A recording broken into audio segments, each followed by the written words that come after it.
Big Brother, mainstream media, government cover-ups. You want answers? Well, so does he. He's Alex Jones on the GCN Radio Network. And now, live from Austin, Texas, Alex Jones. Obama was willing to pay a steep price in exchange for Army Sgt. Bowe Bergdahl. The Guantanamo Five are top Taliban commanders, and the group has tried to free them for more than a decade. According to a 2008 Pentagon dossier on Guantanamo Bay inmates, it was disclosed by WikiLeaks, all 5 men released were considered to be a high risk to launch attacks against the U.S. and its allies if they were liberated. Mullah Mohammad Fazl is Taliban's former deputy defense minister and is wanted by the United Nations for his role in massacres targeting Afghans' Shiite Muslim population. Mullah Narullah Nouri was a senior Taliban military figure directly subordinate to Taliban's supreme leader, Mullah Omar. Nouri led troops against U.S. and coalition forces and is also wanted by the UN for possible war crimes, including the murder of thousands of Shiites. Abdul Haq Wasik is a former deputy minister of intelligence. At one point, he tried to cooperate with U.S. forces in Afghanistan, asking for a GPS system as well as a special radio to communicate with the U.S. military after the invasion in 2001. His dossier says that while he was deputy intelligence minister, he was a crucial liaison between the Taliban and other Islamic fundamentalist groups. Mohammed Nabi Omari held several military leadership posts for the Taliban. He helped organize the al-Qaeda and Taliban militias that fought against U.S. and coalition troops in the first year of the war. Nabi maintained weapons caches and supported extremist activities by smuggling fighters and weapons. Nabi maintains strong ties to active networks. Khair-ullah Karikwa, a former Taliban governor of Herat, was considered by the Pentagon's 2008 dossier to be a likely heroin trafficker and a major opium drug lord in western Afghanistan, and he likely participated in meetings with Iranian officials after 9/11 to help plot attacks on U.S. forces. The dossier says the detainee claimed to be a longtime friend of Afghanistan's President Hamid Karzai. According to AfghanistanAnalysts.org, Karikwa is the most senior of the 5 on the list. He is one of the fraternity of original Taliban who launched the movement in 1994. In other words, he is someone who will still command a great deal of influence and respect among today's insurgents.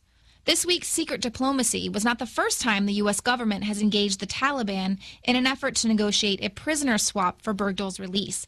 In 2011, State Department officials held a series of meetings with Taliban leaders in Doha.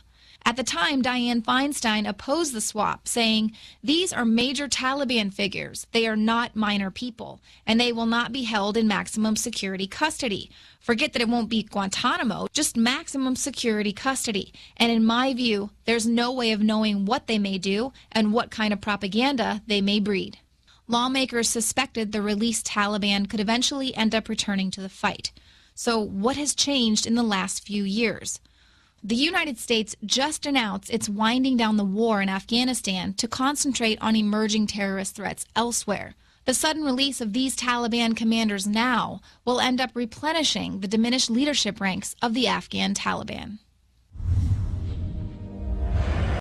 Live on this June 3rd, 2014 Tuesday edition.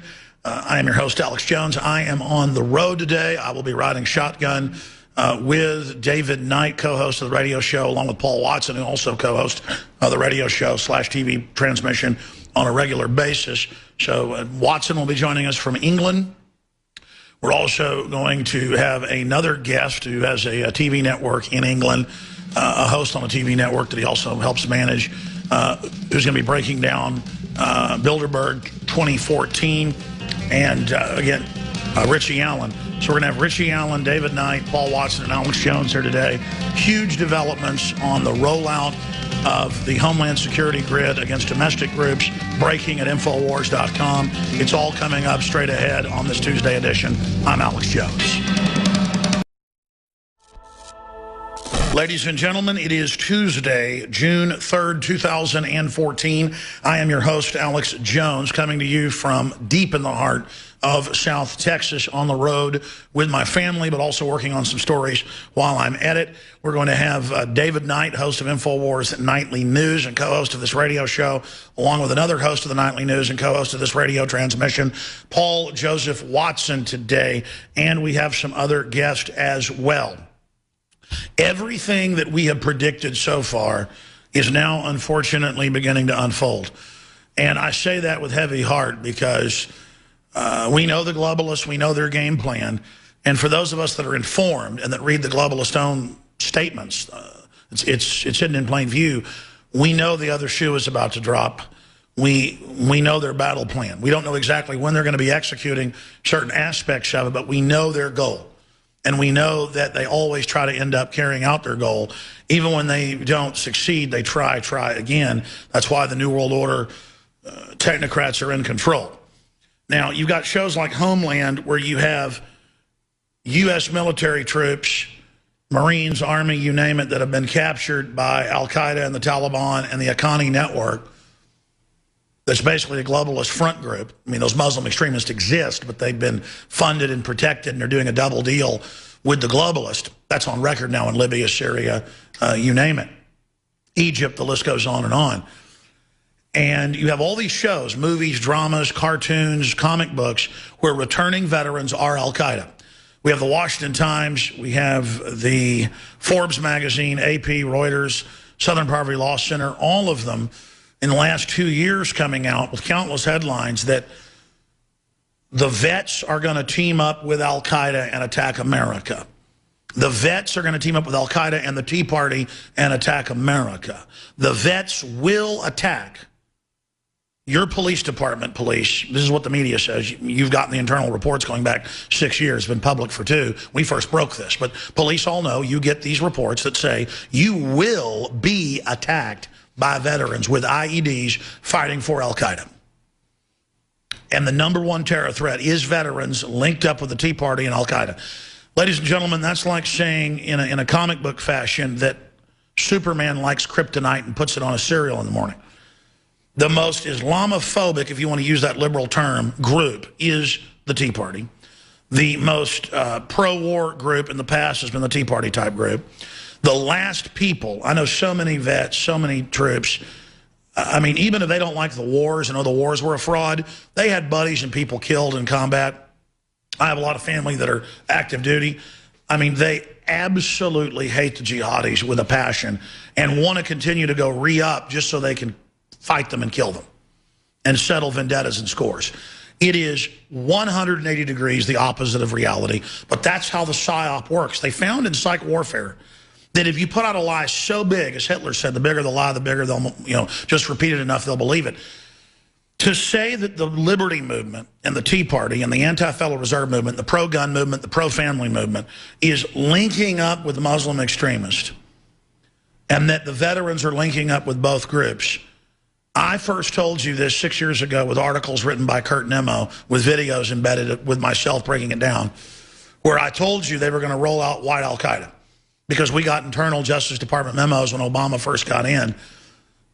And people saw these memos we put out and the articles and just said, there's no way, you're nuts. About 2 years later, started hearing the first reports, white al-Qaeda is going to hit, veterans are going to hit, veterans IEDs, they're going to hit, they're going to hit, they're going to hit. Now you got TV shows, movies, and now you've got Bowe Bergdahl. And I've really had time to think about this now, 3 or 4 days. Whether he's just a AWOL guy that got picked up and turned or whatever, it doesn't matter. He's being used to sell the narrative now of domestic troops being al-Qaeda. While at the same time, Obama doesn't care how much trouble he gets in now because he can pardon himself. It's also part of demoralizing the military on so many fronts and really setting the precedent now to negotiate with al-Qaeda. And I've told you there's a reset going with al-Qaeda where they're rehabilitating them in the Washington Post and in Foreign Affairs and the Council on Foreign Relations publications. You can type in the term, we need al-Qaeda. You can type in the term, al-Qaeda's doing a great job. Al-Qaeda's going to bring down Assad. You'll see CNN stories of, oh, the government is reaching out to Al-Qaeda now on social networks, being their friend. That'll reform them.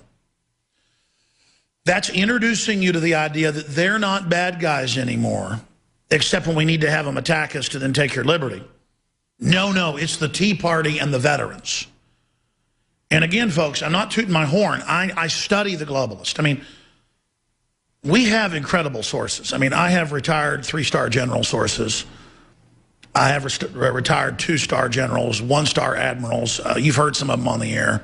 I've had former Joint Chiefs on, like Admiral Moore before he died. One of the most famous spies, but not famous because he is a real spy, would be Pachinik, who the Jack Ryan character on record, Clancy said that he was based on.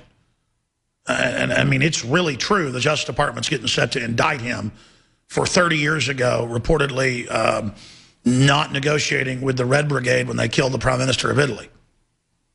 And Paul Watson has an article out on that today. I mean, I'm here on air interviewing people that only come on this show and break this news. And quite frankly, I don't even know why in my life I'm in such a bizarro world. I'm not here bragging about all this. It's incredibly dangerous. There's no doubt they're trying to indict Pachinik right now because he comes on this show and blew the secrets of the CFR wide open here. There's no doubt. So I just want listeners to understand something. You're getting real information here, and I'm risking my life and my name and my treasure and my family to bring you this information. And I don't want your thanks. I want your prayers, because we're doing something real here. And it's an example of how we can change the world together. You go up to Infowars.com. We have that article dealing with Pachinik I'm going to be covering later. But Obama administration pursues ex-State Department official for refusing to negotiate with terrorists. Steve Pachinik accused of being complicit in the murder of Italian Prime Minister. Folks, Pachinik's been accused of that in the BBC, the London Telegraph, the big Italian papers for years. They're having a parliamentary governmental investigation last year of the CIA and the Army for that. And I'll tell you point blank, folks, I don't think Pachinik's a bad guy. He believes in what he's done. And I'll get him back on now that he's willing to talk about this. He's never been willing to talk about this before. But this is all Gladio type stuff. I'm not saying Pachinik was involved in that. But then there's the argument, well, we stopped the communists from taking over. So what do you want to let the communists take over Italy, Alex? We did what we had to do in combat. I mean, this is the attitude of these guys. But now you notice Gladio's false flags, folks, if you're a new listener. Famous false flags. And you would see that as a false flag. Pachinik, they say, manipulated the Red Brigade into killing him so that they could then turn everybody against the communists for killing the Prime Minister, who was popular. But still, that's not really a false flag in the classical sense. If he didn't negotiate and they killed the Prime Minister, then how are they trying to indict him? He even gave the case number yesterday. We looked it up. It's on Infowars.com. It's a huge story. Now, let's shift gears here, folks. I just got into that so you understand the level we're at. I'm in this way above my head. I'm in this 1,000 feet above my head. But let's get something clear. Anyone in government, Obama, the Clintons, the globalists, Vladimir Putin, the Rockefellers, the Rothschilds, anybody who thinks that they're in control of this and that they're not in over their heads are lying to themselves. The truth is, we're all in over our heads. The establishment is out of control. They can't even see the angles anymore because there is no chivalry, there is no honor. Pachinik was sanctioned on record for operations for the Army and the Pentagon and the CIA. This has come out in the hearings. They declassified it a few years ago in Italy. That's when they declassified. The government knew that Gladio was with the U.S. Army staging terror attacks and blaming on the communists. Separate thing, but in the same basket that the Italian government was in on as well. When you look at this, now they're trying to burn Pachinik and opening up this whole can of worms just because he comes on this show. You can guarantee he hardly even publishes books anymore. He co-authored stuff with Clancy, produced movies, you name it. As kind of a shadowy guy. Nobody even knows what he really looks like. And then now they're trying to put him in jail. I mean, that shows how reckless they are. And then no one releases somebody like Bergdahl, who's clearly bare minimum AWOL, for 5 terrorists, knowing now that even if they're not terrorists, people will start grabbing embassy people, military people, officers. Nobody's safe. I mean, you don't do things like this. You don't negotiate with terrorists. Their attitude was that the people at Waco were terrorists when they weren't. They were domestic group attacked premeditatedly. But they burned that place down and sent Delta Force in to blow up the church records vault, the concrete building inside, to kill the kids with a shape charge mine on the roof, because the attitude was, we kill everyone, we don't negotiate with terrorists. And the Delta Force memo came out that we're going to be pulling triggers and this is not an arrest situation. We have the FLIR footage of them killing everybody that tries to go out the back.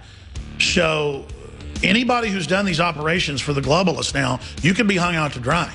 So that's what I'm saying. Don't be involved in stuff like this. Don't do immoral stuff where you stage terror attacks believing you're fighting something even more evil, so you do it to blame it on the evil, to bring down the evil. You don't defeat the evil, you become the evil. Now, when we come back, we'll talk to David Knight, holder to create Homeland Security domestic task force in every town. It's coming. It's Northcom. Monday through Friday, 11 a.m. to 2 p.m. Central. We're here live. I'm your host, Alex Jones. Riding shotgun today are David Knight and Paul Watson. And I'll be handing the baton to them in the second and third hour today. I'll be hosting all of the shows coming up next week back in studio. But I think it's great to get some of the other hosts in here, because I think they do just as good a job as I do. In some cases, even better. David Knight's got really painful but also powerful news dealing with suffocating babies. The government's latest evil, because if they can set the precedent to do that with premature babies and go, oh, it's bioethics, it's for research, you know, we're shooting black people up with syphilis, it's for research too. Then, oh, it's just abortion, it's not killing a baby, it's just infanticide. Then they can get away with anything. So, you know, you've heard about them heating hospitals with burned babies and killing babies out of the womb. Well, how about suffocating babies? How about cutting off their oxygen? You or I do that, we go to prison, and we should. But when the loving government does it, oh, then it's okay. So, again, that is coming up. Now, getting back to this article on Infowars.com, holder to create homegrown terrorism task force. Well, let me give you a news flash. They've already done it. And the Viper teams and the TSA are to be the little federal minders. And they're arm them now. It's already happened with the Viper teams a decade ago or more. And then it's locally trained special units of police who get extra pay. So everyone scrambles to want to be part of that. These special event police were first just the SWAT teams. Now it's basically half the force in major cities like Boston, New York. And it's just the federalization of police. And the new target, Holder, you can go watch the video report at Infowars.com. Holder says it shouldn't be overseas and shouldn't be Al-Qaeda. Just what the secret document said 6 years ago. You guessed it, it's who? Veterans, gun owners, Tea Partiers, because they're with who?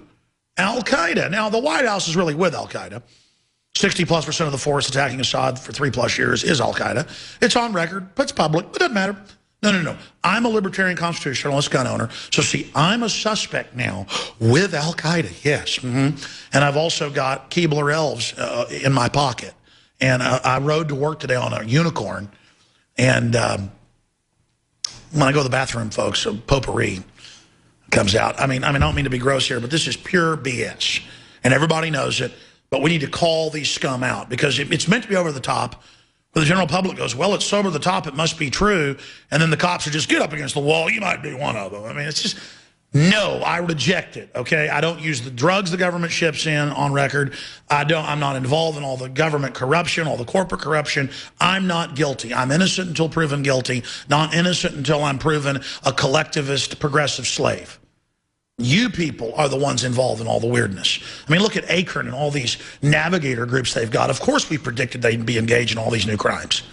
And now it turns out in every major city, the navigators are just stealing money, stealing IDs, I mean, it's a criminal group, folks.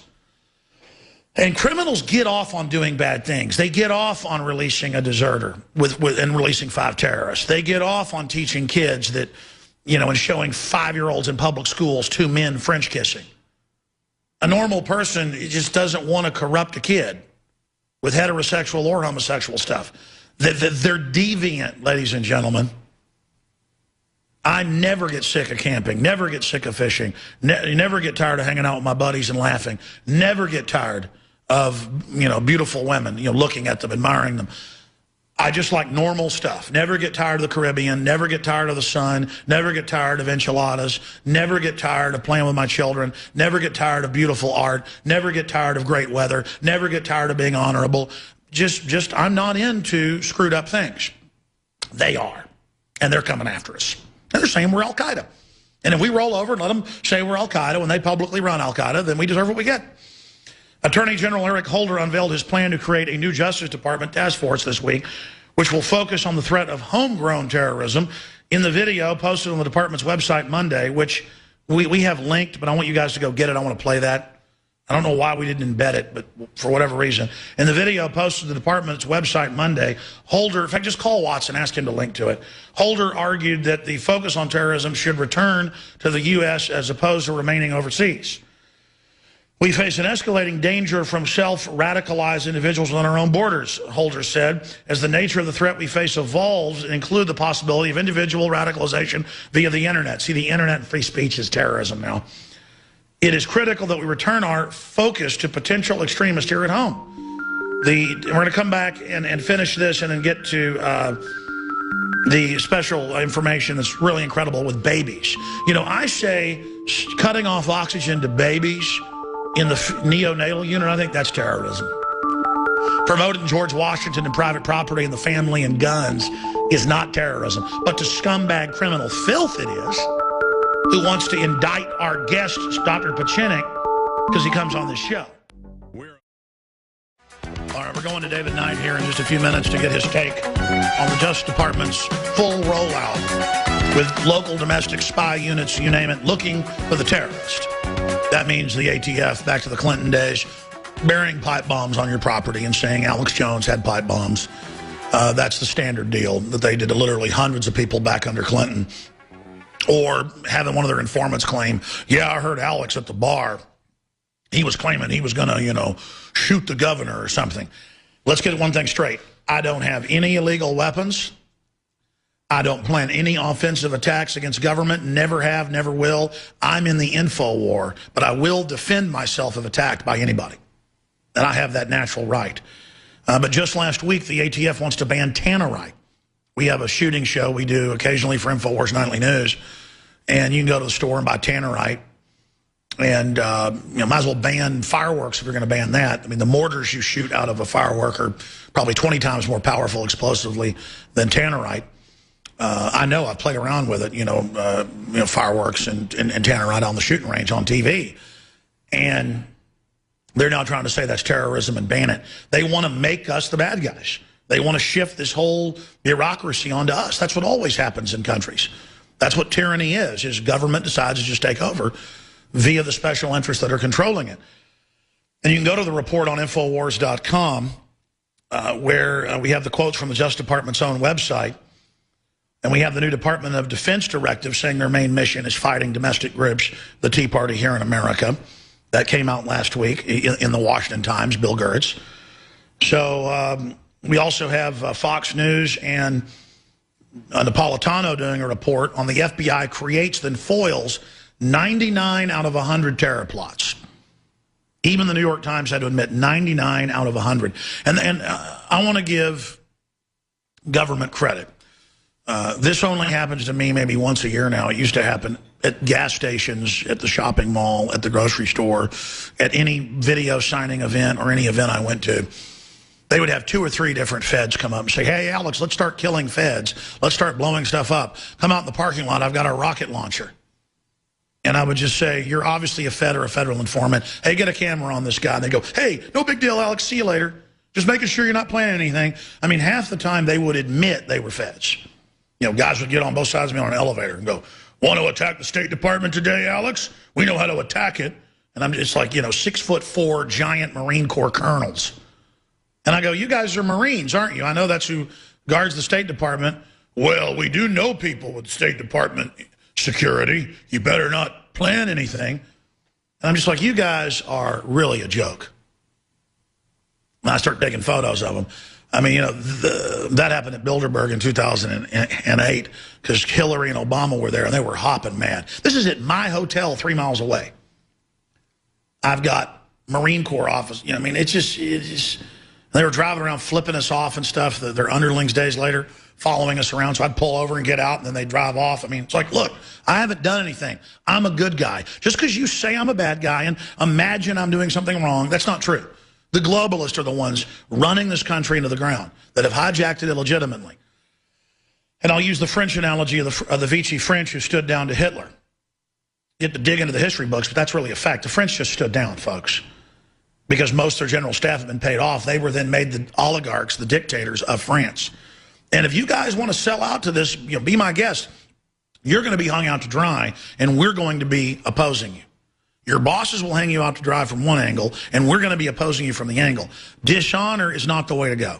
And I know most people in the military, and the police for that matter, are not dishonorable. You're just compartmentalized. So that's why the globalists are having trouble executing all this, because they're up there on the news going, our new enemy is the Tea Party, and anyone who's an evangelical Christian may be court-martialed. That's Fox News with the Army manual last year saying, don't be part of the Tea Party or the evangelicals. You may be court-martialed. Obviously, the people saying and doing that are the bad people. I mean, this is a no-brainer. It's like the Simpsons episode where the aliens land. They have two big heads, and they're like, we have taken over your planet. Submit, and we will treat you nice, you know, like politicians. Or you can vote for Slore or for Gore. Or it's something like that. Maybe we can find the clip on YouTube. But I mean, if aliens landed and came out and said, we're your rulers, arrest Ron Paul, arrest Alex Jones, would you then say, yes, I'm for the aliens? Because the globalists are that alien to America, that alien to freedom, that openly authoritarian. Your children belong to us. Turn your guns in. Raising the debt does not raise the debt. 2 + 2 = 5. If you have a business, you didn't build it. We're going to teach your 5-year-olds that how two men French kiss. Everything is fine. System. You'll have to vote for one of us. He's right. This is a two-party system. Well, I believe I'll vote for a third-party candidate. Go ahead. Throw your vote away.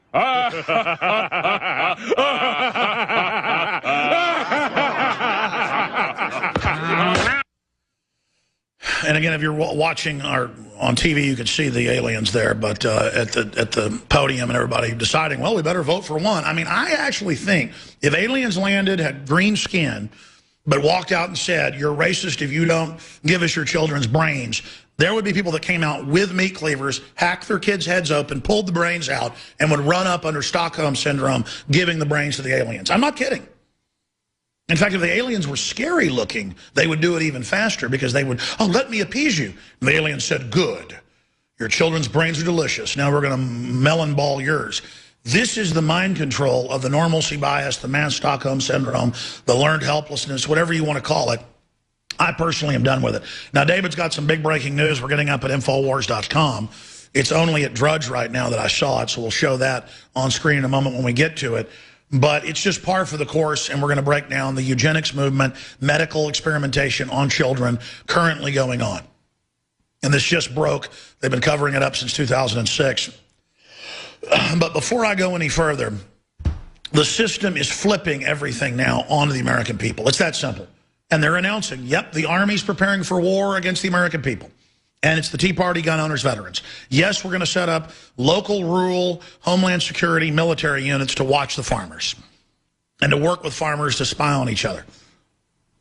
We should be spying on the criminal, illegitimate government. But again, people don't know about occupation. They don't know about collaborators. They don't know about infiltration. They don't know about corporate infiltration. They don't know about economic hitmen. The third world knows about this. We have been so free here for so long, we literally have no political immune system to this and are wide open, and it's happening. The good news is military brass were concerned and leaked this information to the Washington Times last week that we covered so much. And it's just the latest signpost. We already know that here. But the point is a debate is forming. And then now the Justice Department's out today, you know, saying we need to target the American people. We're going to get that video clip and play it coming up in the next hour. So this is the reality. Now, before I shift gears into the culture of total experimentation the culture of dehumanization with David Knight. Prepare to hand the baton to him and Paul Watson coming up for the next 2 hours, and a special guest that's also joining us from Europe with some breaking news and intel on Bilderberg and kind of the condensed final data or datum on that. I want to remind listeners that we have the very best products available, in my view, available at InfoWarsLife.com. And we have now the Super Female Vitality that sold out, but they had close to 1,000 bottles at the laboratory that they'd overrun for us, knowing we'd need more. And so after that's gone, we may not have any for upwards of a month. We've only done internal, tests with folks that have tried it. It's 10 different known concentrated organic herbs that are known to revitalize women, their glands, you name it, libido, energy. We've seen bigger response with women with this than we've seen with men with the Super Male Vitality, and the response has been excellent with that. You've heard the rave reviews from callers, unsolicited. And we thought women went bonkers good, happy when they did the Male Vitality. That's got 8 herbs. This has 2 more with the Female Vitality, Super Female Vitality. It's just that it affects women more. They go even more bonkers in a good way, bouncing off the walls in a good way from what we've seen, with energy, you name it, when they do the Super Female Vitality. So try it, ladies and gentlemen, regardless you're funding the broadcast and what we're doing. And then we've got the new X2 Super iodine that comes from 7,000 to 10,000 feet in the ground. That's how deep the mine is. Purple, true iodine crystals. We know of no other supplier or manufacturer that has this source. And it took group years to get this source. You had to jump through a lot of DEA hoops to get this source. You can do a lot of stuff, obviously, with the raw iodine. And this is now in the glycerin tincture from palm oil of the highest quality, totally organic. And I forgot to bring a bottle with me on this 5-day trip. And Richard, will you ask them to overnight it to our next destination, a bottle of X2 immediately, please? I'm literally kicking myself since I left Sunday, wanting my X2. I brought my Super Male. I brought my Silver Bullet. I brought my Lung Cleanse. I did not bring X2. I thought I brought it from my house. We have X2. It will sell out, but it'll only be a few weeks till we get more X2. If you want the X2, get it. It's available right now at InfoWarsLife.com. Now, we've still got the original Survival Shield that's excellent. I think it's great for children. Consult your physician beforehand because it's a lot more palatable and not as strong. Regular iodine is bound. It's black. It stays black on paper. It's still something great, something you need, obviously, in my view, and what doctors and others have said, and even the government admits you need it. But the issue is this Survival Shield is more palatable and is not bound and turns blue on paper, not black. Now we have the bright red. You've never seen iodine like this. Bright red Alive X2 that then turns electric blue purple on paper. We've got a test of that, just showing people just the way it looks to the eye, why it's so different against leading competitors. I'm not even against leading competitors. I started out a few years ago trying to protect my thyroid and other things and taking the Lugals and stuff, and it just hurt my stomach and it didn't feel good, and it just didn't have the same effect. And for some people, it's fine.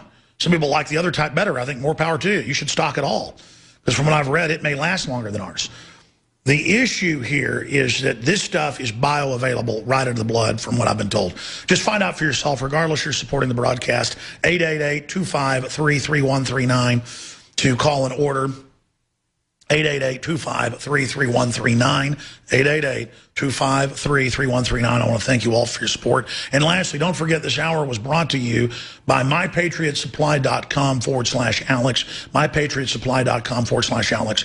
Non-GMO, super high quality, amazing customer service, widest selection, who I choose to use for myself and my family. MyPatriotSupply.com/Alex.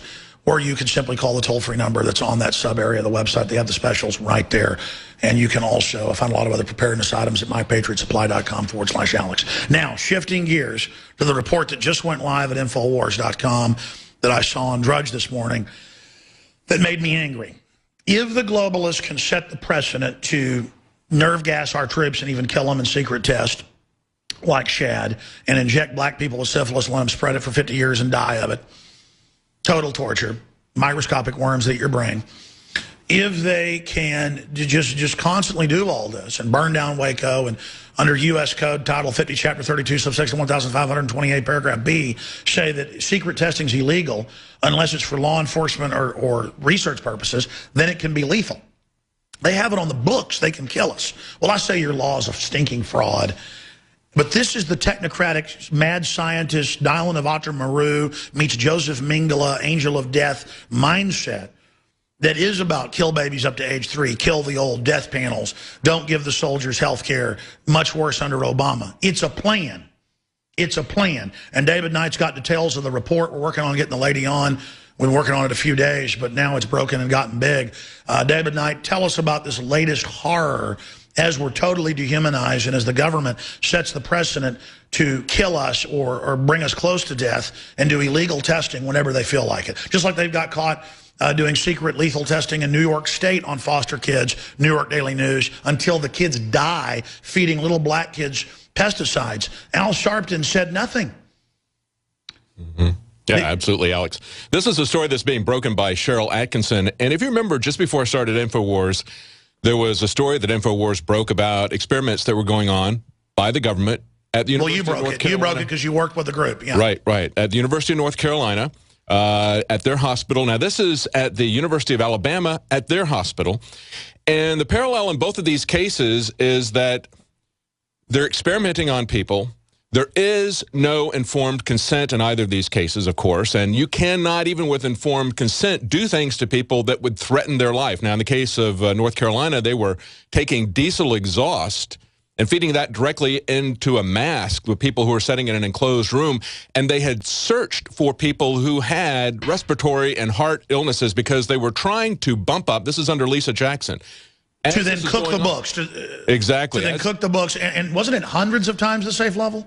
Yes, it was. It was like 70 to 100, between 70 to 100 times what they said was lethal. And she had gone into congressional testimony, Lisa Jackson said, there's more people dying from fine particulate matter than there are from cancer, because what they were trying to do was to increase their bureaucracy. They were trying to increase the regulation. They're trying to shut down traditional power sources. But in this case, you have to wonder, what in the world is their agenda? And let me read from this report from Cheryl Atkinson, because what she points out, this is going back to 2006, a family with a child born at 24 weeks into the pregnancy. It's only 1 pound, 11 ounces. They say he lays motionless in the incubator, and he's in the neonatal intensive care unit. And so these people from the government, from a National Institute of Health-funded study, come to them, and she says, I remember them telling me that they were a support group who would be pretty much hold my hand through the development process. Now, you talk about a cynical These are literal, treacherous devil demons, yes. Literally preying on someone, lying and saying we're going to help your baby while they prepare to suffocate them. Yes. Now, where does this support group come from? Well, you know, they could say, well, no, we told her that we were part of a study called SUPPORT. And this is an acronym, and they choose these acronyms very carefully. It actually stands for Surfactant Positive Airway Pressure and Pulse Oximetry Randomized Trial. But they can come in and say, we're part of a support group. Now, what they're actually doing is they're randomly manipulating oxygen. And by the way, it's okay because it's a fancy acronym, support. It's okay to turn the oxygen off. Yeah, exactly. And they presented themselves, this lady understood them presenting themselves as a support group. In no way did they ever tell these parents that they were going to randomly adjust the oxygen to this little premature baby who's struggling with so many health problems. You don't have to be a doctor or a rocket scientist to know that if you deprive anyone, especially a premature baby, of oxygen, that's going to cause... That's right. And in the study, for those that don't know, with thousands of babies I was reading all over the country, that they would sit there and literally test what would happen when they started turning it off. I mean, this is unbelievable, folks. And this is their attitude, that we're animals and they're doing this to us. We're going to come back. I want you to read through the report and tell them exactly what they were doing straight ahead. This is who run things. But as long as you go, it's liberal, David, we need to stop being racist. Oh, yeah. Criticizing government's racist. We need to take the black children and give them pesticides so they die. Or Salon will write a mean article about us, how we're racist. We're here from the federal government. We've got a group called Support. We're here to support you when you're out of the room and stuff. We turn the oxygen down to watch your baby struggle, see what happens.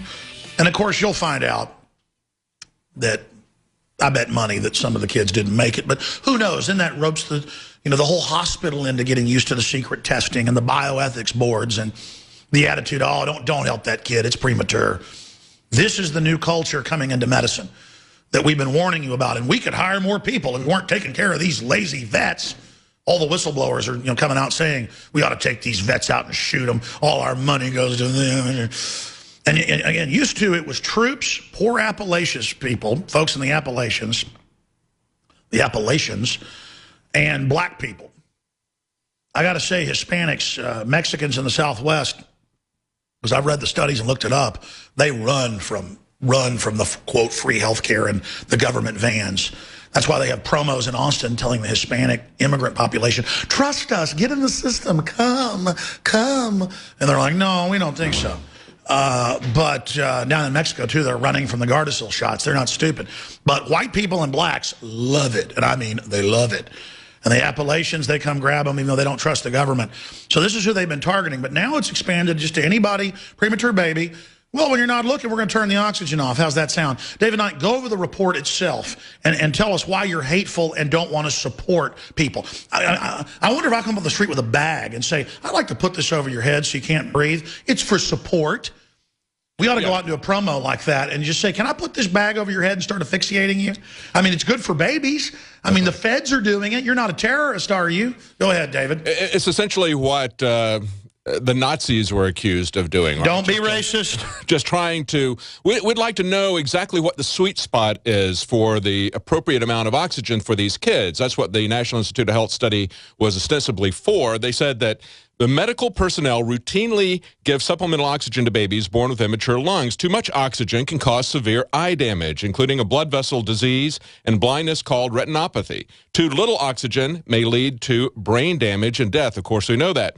So that's why the NIH funded this study. But of course, unless you're Joseph Mengele, you're not allowed to do experiments on people without their consent. Plus, you're not allowed to do anything to people. I've already dealt with people. I've already dealt with family in this. They already know the sweet spot for oxygen. Right. It's a little bit higher than they're supposed to normally get, and they balance it. If the baby's going to die without oxygen, you give it as much as you need to, and if it has eye problems, that's better than being brain damaged. They already have it all figured out. The NIH is just running around playing God, breaking the law to set the precedent. Sorry, go ahead. That's right. Now, you said we're going to find out some of these children died. Yes, one of them did. And her story, she's talking about 3 different families. In 2 of those families, the children are now 7 years old, and they both struggled, they said, with myriad health problems. One of those children died, a third child died within 3 weeks.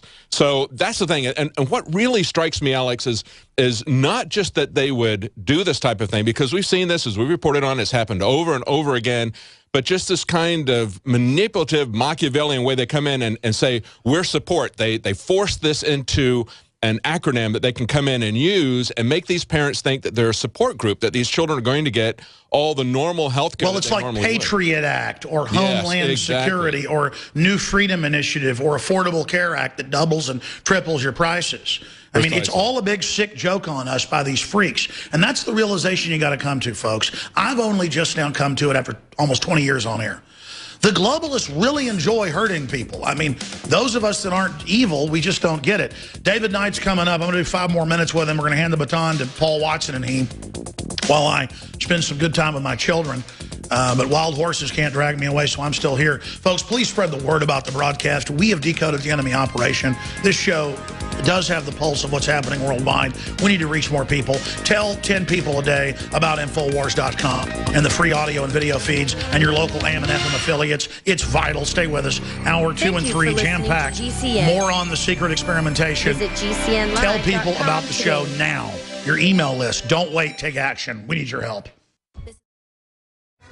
All right, folks, into hour number 2. We've got so much massive news, so many important things we haven't even gotten to yet. We haven't recapped the final developments at Bilderberg 2014 and how important this year's coverage was.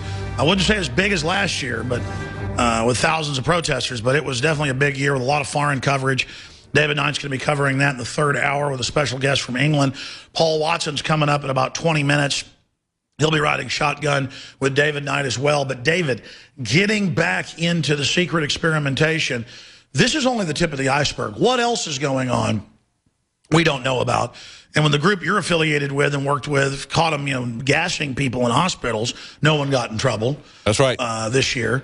And then now, will anyone get in trouble killing preemies, cutting their oxygen off? I mean, it's just getting incredible. That's right, Alex. I thought one of the interesting things out of this article was it said that 9 months after they had a public meeting to examine this, NIH and HHS officials have yet to propose a remedy to avoid a repeat of the controversy. Well, of course, because when it was exposed about the EPA testing at the University of North Carolina, the group I was involved with filed a restraining order, tried to get a temporary restraining order. The judge turned that down. They've now been rebuffed throughout the different levels. So the government is fine with this kind of stuff. And, of course, they're not going to get anything from the NIH to keep from having a repeat of this. It keeps on going. But let me read you this quote from an internationally recognized expert on research ethics. This is a Dr. Michael Carome. I'm not sure how you pronounce his last name. But he said, the word unethical doesn't even begin to describe the egregious and shocking deficiencies in the informed consent process for the study. He said parents of the infants who were enrolled in this study were misled about its purpose. They were misled to believe everything was being done in the name of standard care. Therefore, there were no predictable risks to their babies, and yet we see that they have tremendous risks. Many of them have had serious vision disorders because they got too much oxygen. Many others have been brain damaged because they didn't have sufficient oxygen. At least one of the three that she's talking about specifically in her article died. So that's the situation. David, this is too important. Paul Watson's going to be joining you in the next segment. I want you to start the next segment. I'm going to hand the baton to you right now. I'd like you to go back into these numbers and just boil down this Mingala-level stuff for people and put bookends on it for them so they understand the elitist mentality, and then get into all the other news you're going to be covering today.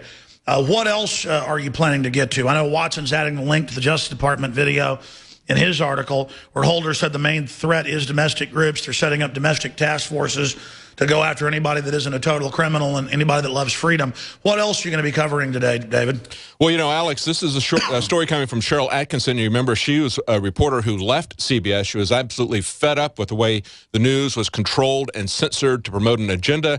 And so we're going to talk about that. We're also going to talk about how we're seeing real journalists stand up, like this young teenager, Andrew Demeter. Now, he was an entrant into the Paul Revere contest. He had several excellent entries in there. And, of course, he really embarrassed Nancy Pelosi just by asking her direct questions about the NSA's activity. Let's get into that. Absolutely. Because absolutely, exactly, come back for people.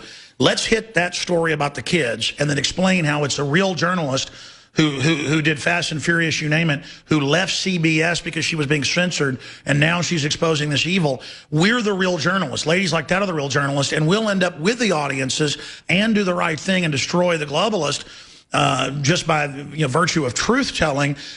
And that's why they want to censor the web and want to get rid of whistleblower protection, because they're scared of the press. They tried to buy off the press. That just discredited the press. Now that the new press has risen with Drudge and InfoWars and WorldNet Daily and so many others, they now are going to try to shut us down free speech-wise. That's why we're in a race, listeners, to explode in size, to get up on our feet fully, and to really give the globalists a run for their money and to stop their censorship. That's why people shouldn't take for granted the fact that we're on air and that we'll be here next week. Only spreading the word and supporting us will do it. So we need that call to arms. David Knight, great job at Bilderberg 2014. Your wife and Josh Owens and the rest of the crew. I hand you and Paul Watson the baton right now. Give them hell, brother. We'll be right back. Alex Jones signing off.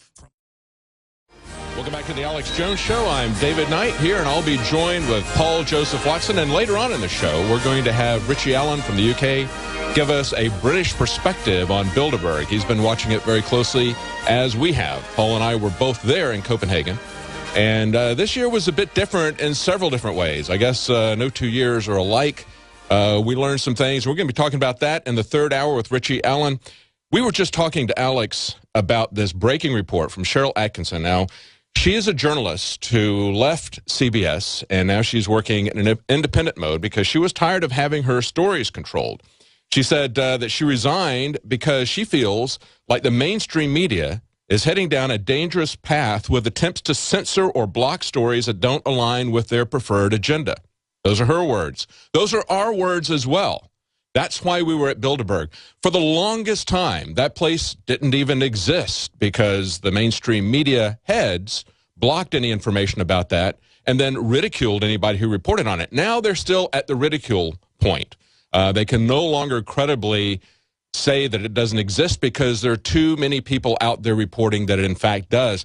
Perhaps if people realize that they were lied to the existence about Bilderberg at the same time that heads of major media organizations like the New York Times, like the Washington Post, like the Wall Street Journal were in attendance inside Bilderberg, and they were telling people that it didn't exist, perhaps at that point, people will start to say, why is it that 150 of the most powerful people politically, security, spies, bankers, multinational corporations, why are they meeting here? And they're telling us that they're not meeting here, and they've got tremendous amounts of security. Maybe then they'll start to wake up and start to look at what is being done there. And we have a lot of quotes from the people over the years as to what they have produced there. But getting back to journalism, I think this week is a real highlight of what the difference is between the fake media and the real media. Now, this week marks the 25th anniversary of the crackdown at Tiananmen Square. That'll be tomorrow. That'll be when the government said, we've had enough, and they finally moved against them. And as I was abroad, there were a lot of articles about what's going on in China. And there was a quote from an Army general. He said he went to these meetings and he absolutely refused to use his division against the protesters. He said, I don't want to be on that side of history. I don't want to be remembered as a murderer. Well, they don't remember these people as murderers in China. Most of the people there don't know anything about it. Because for 25 years, there's been no news about what happened at Tiananmen Square inside of China. They have taken it out of the textbooks. They've taken it out of the news stories. That's what we don't want to see happen here. So Cheryl Atkinson's story, not only what happened with the government-backed study, and this, again, I want to repeat this. This is 1,300 premature babies. People who will do these kind of experiments to babies who are struggling to breathe, babies with tubes all over them to keep them alive. And what did they do? What was the response of our government?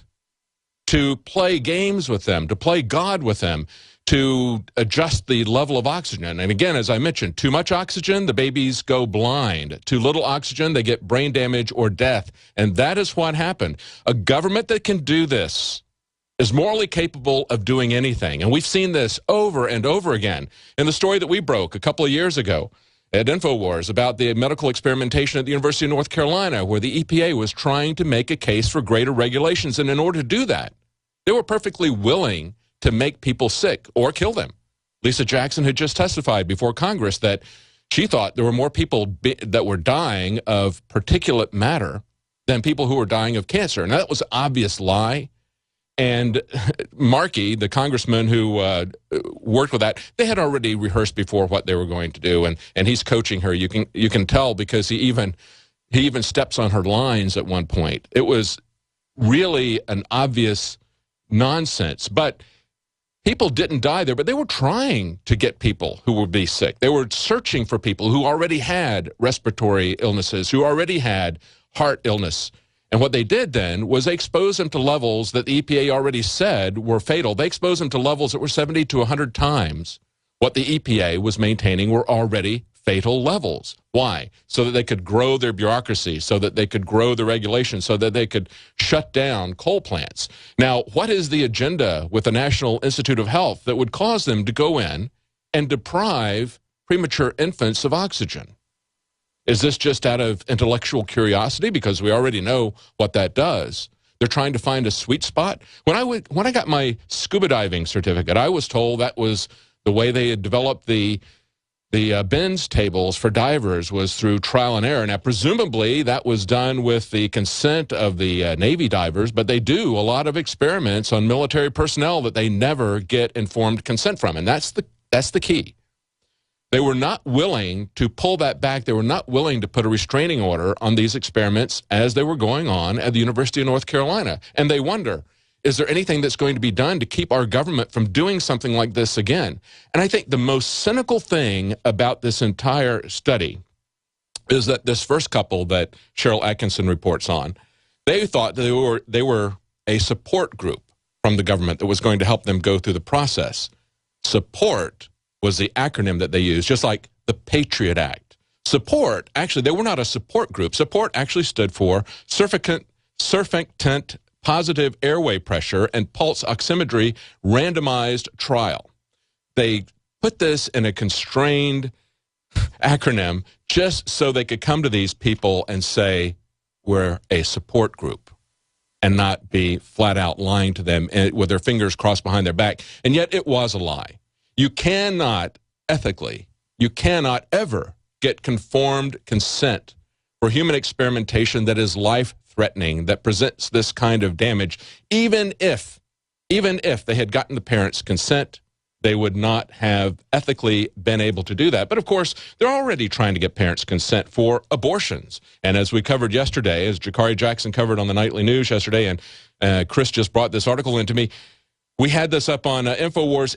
This is a letter, a pastoral letter that Planned Parenthood was sending out, giving to people who are considering an abortion. And they said, if you'd like to speak with a clergy person, your local Planned Parenthood health center can refer you to someone who will be supportive of you and your decision. Your privacy will be protected. All conversations will be completely confidential. So there you go. I guess if you can, with a parental consent, murder a child, then I guess our government can do that to 1,300 children.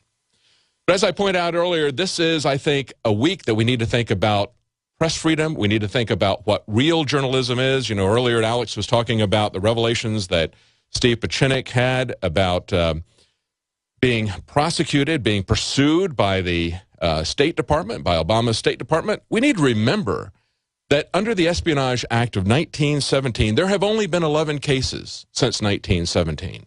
That means that in 92 years, there were 4 prosecutions. Then in Obama's 5 years, there have been 7 prosecutions. Do you understand that? You see how that's stepped up?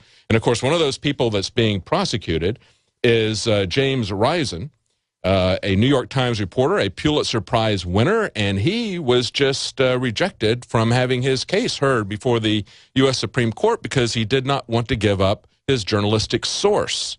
Now, this is a case where this is part of his book, his 2006 book, State of War, The Secret History of the CIA and the Bush Administration. And in that story, there was a CIA agent, Sterling, who told Risen, someone who told Risen about a mismanaged CIA scheme to supply Iran with inaccurate nuclear weapon blueprints. The misinformation ploy fell apart, he said, after the Russian scientist who delivered the plans noticed that it had design flaws, and he tipped off the Iranians. So this is something that was in his book. They want to know who the CIA agent was that did this. He's protecting his source on principle. He says he's ready to go to jail, and he may very well go to jail because Obama has been aggressively going after journalists while he's releasing Taliban people. But before I get on to that, I want to talk about the fact that we had this teenager, Andrew Demeter, who confronted Nancy Pelosi. Now, Andrew Demeter was one of the Paul Revere contestants. He entered several fine documentaries. That was a year ago. We've interviewed him in the past. Leanne McAdoo has interviewed him, and you can see that interview in the article that we linked to. But I think it's pretty amazing that he confronts Nancy Pelosi and, again, asks her the obvious questions. He says, isn't the NSA program where it's doing dragnet spying of the entire population, isn't that a violation of the Fourth Amendment? It really took her off balance. Do we have a clip of that we can play, guys? Why do you support the NSA's illegal and ubiquitous data collection? Well, I do not. I have questions about the metadata collection that they were collecting, unless they had a reason to do so. So I was one who I didn't support Amash, that resolution. I didn't think that was the appropriate resolution. But I do think that the burden is on the department, and I have fought them for years, on the community, fought them for years. She's just rambling. She's not prepared for this. It's pretty amazing. You need to watch this whole video, complete with subtitles. Excellent job, Andrew Demeter. That's real journalism. I liked this quote, but before we go to it, I want to ask Paul Joseph Watson about this. He posted the article today, and we got Paul joining us from the UK. Hey, Paul, how you doing? Hi, David. Did you get some sleep? A little bit, not much. Kind of the sleep setting up in an airplane is basically it. How about you? Well, I got back a lot earlier than you, so I'm lucky. Yeah. This is pretty amazing. And as you pointed out in the article here, and this is the thing that I thought was most telling, is that he had to fight with C-SPAN in order to get their video footage. And the reason that they gave for it, they said, we wouldn't want to damage C-SPAN's relationship with Leader Pelosi and her office. So I want to get your comments on that as we come back. That's what it's all about, isn't it, Paul? It's about maintaining their access, because here's C-SPAN. You know, they're not like CBS, but they are like CBS because they want, even though they're publicly funded, they want access to those people. We're going to be right back with Paul Joseph Watson from the UK. Stay with us. Welcome back to the Alex Jones Show. I'm David Knight, and I'm joined with Paul Joseph Watson from the UK. And I just want to get Paul's take on this article that he put up about Andrew Demeter, a teenager, confronting Nancy Pelosi about NSA spying. Watson, that was a great article. This guy is really good. We had several entries from him, as I mentioned before, in the Paul Revere contest. I really like what he had to say, and it's just a simple question that he asked her, isn't it? Well, I mean, what we need to remember about Andrew Demeter is the fact that he's only 16 years old. And, you know, he's got to be one of the most eloquent 16-year-olds I've ever heard. That's right. So he's a credit to his generation, and he's an inspiration to others. But the key about the article and the key about this confrontation with Pelosi, let's remember, of course, that initially he was supposed to meet Harry Reid. This occurred back in April when Harry Reid called supporters of Clive and Bundy domestic terrorists. So he was planning to hand a copy of the Constitution to Harry Reid. So he had to go through this metal detector there in the Capitol. They asked him what he had. He said he had a Constitution for Harry Reid. That got cancelled. So Pelosi was the poor substitute. And so, you know, he had this opportunity to confront her about the NSA, but he was only able to whip out his phone after he had already asked the question and begin filming her. That's why he needed the C-SPAN B-roll footage, which they were filming from further back to get the whole confrontation. So, as he said, he went back and forth with C-SPAN on an email tug of war just to try and get this footage. And as he mentioned before the break, they pressed Demeter as to why it mattered that he got the footage. And it turned out that the quote they told him was, "We wouldn't want to damage C-SPAN's relationship with Leader Pelosi and her office." So that's why they were restrained on giving Demeter the footage in the first place, because they didn't want to damage their relations with Pelosi. So again, it drills down to this point whereby a 16-year-old with a cell phone camera is more hard-hitting, more of a muckraking journalist than a global brand like C-SPAN, backed by, you know, billions and billions of dollars of funding.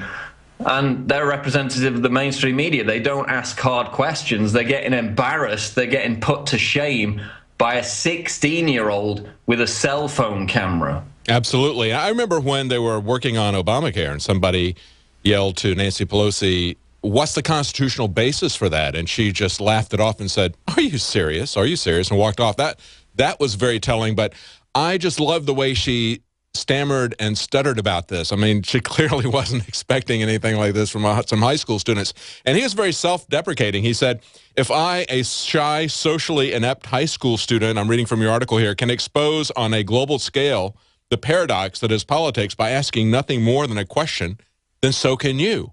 That's exactly it. I mean, he embodies what we were trying to do with the Paul Revere contest, and that was to get people to realize that they could go out and produce their own news. They could do their own stories, their own films. They could get these people because, and isn't this the case, Paul, that what this really kind of shows us is that the real danger of one of the real dangers of violating everybody's privacy is the self-censorship that comes after that.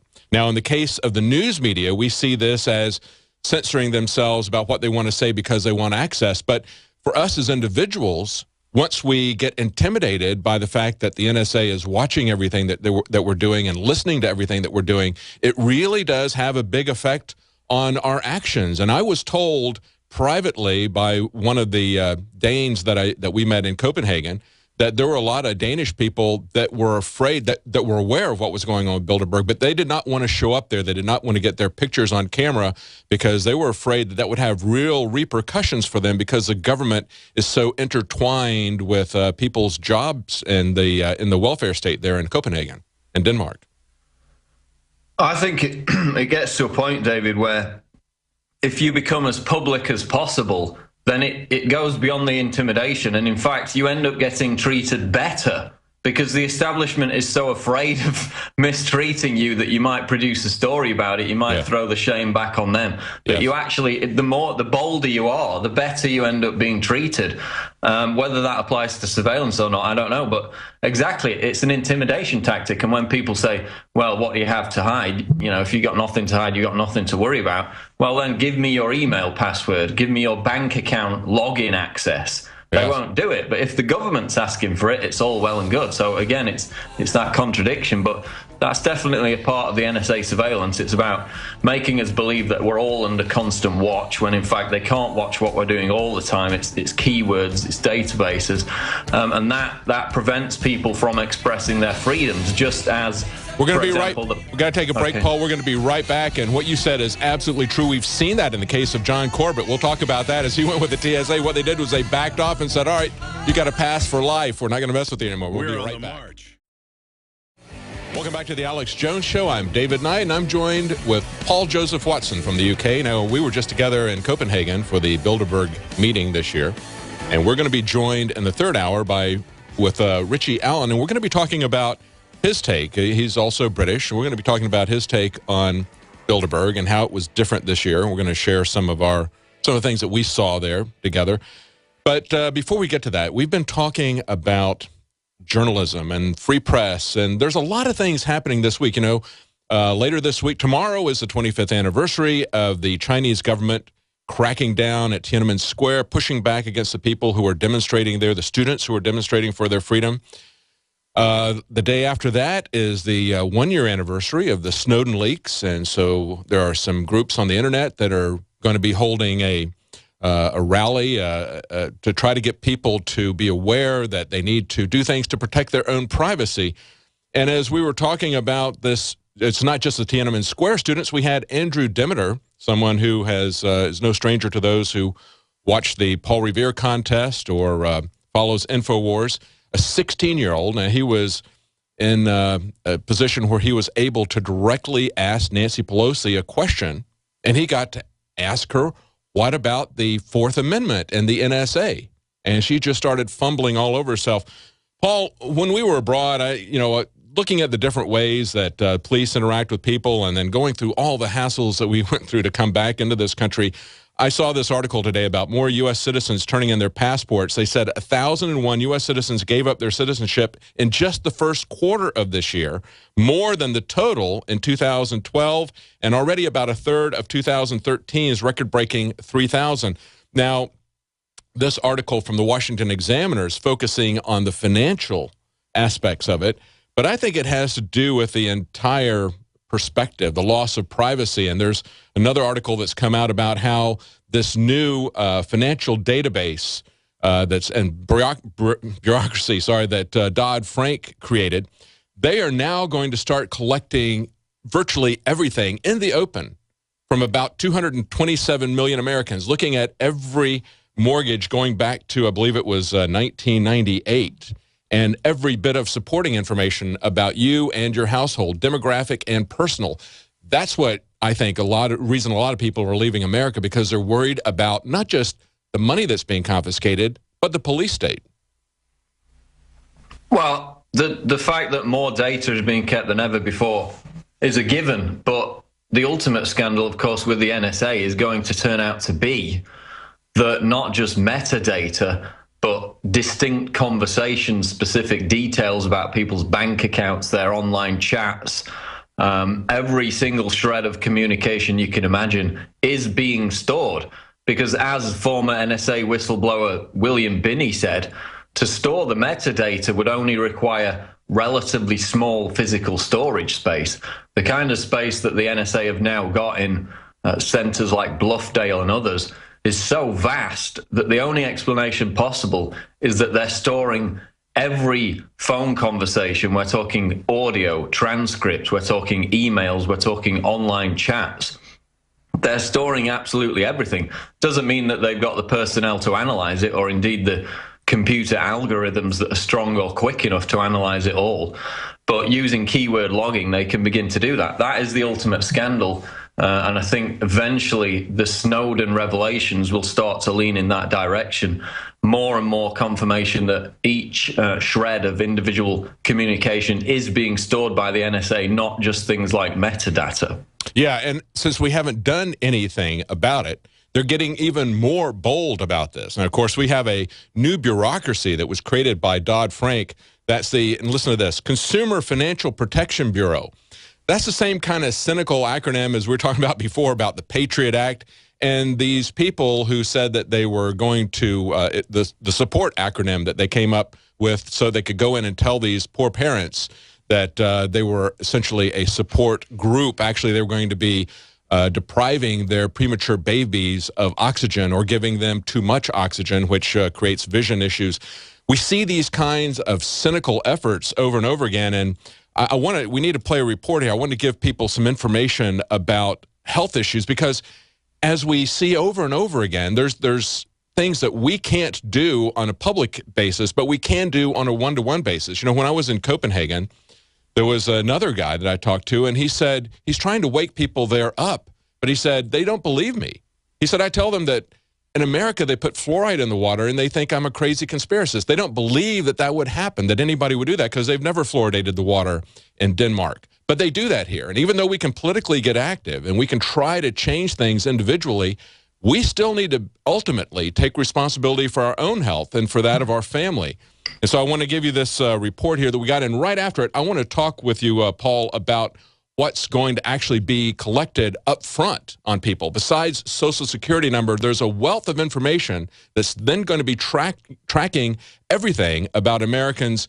Besides just their conversations that the NSA is doing, they're going to create a complete financial profile of you and your family. What will they use that for? We'll talk about that right after this report.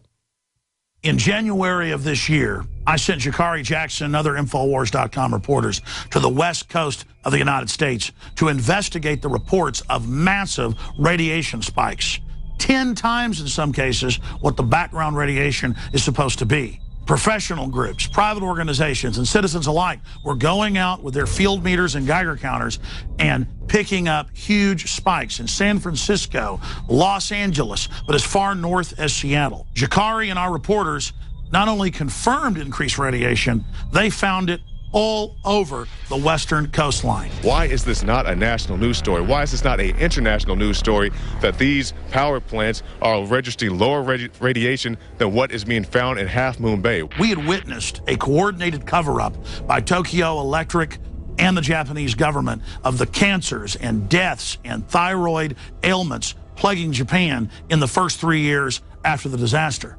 So the question was, is there a cover-up going on in the United States and North America as a whole? Turns out the EPA, within just a few months of the Fukushima disaster, with the trade winds and currents coming right into the United States, had indeed raised the levels of what they claimed was safe for the population. In some cases, more than 1,000 times what they had previously claimed was safe. So we continued to investigate and noticed that just a few months after Fukushima, tuna had been caught off the coast of the United States with higher levels of radiation. Buried in reports that got little or no attention, we began to discover massive deformities in whales and other sea life, seal die-offs, starfish die-offs, massive fish die-offs. And when our reporters went and tested the fish that were being caught off the coast of California, the radiation levels spiked dramatically. It's almost double.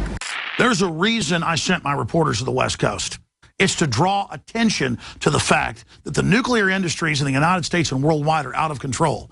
More than 75% of reactors in North America are currently leaking. In the past, every one of these leaks would have been a huge issue. Now, it's as if radiation is good for us.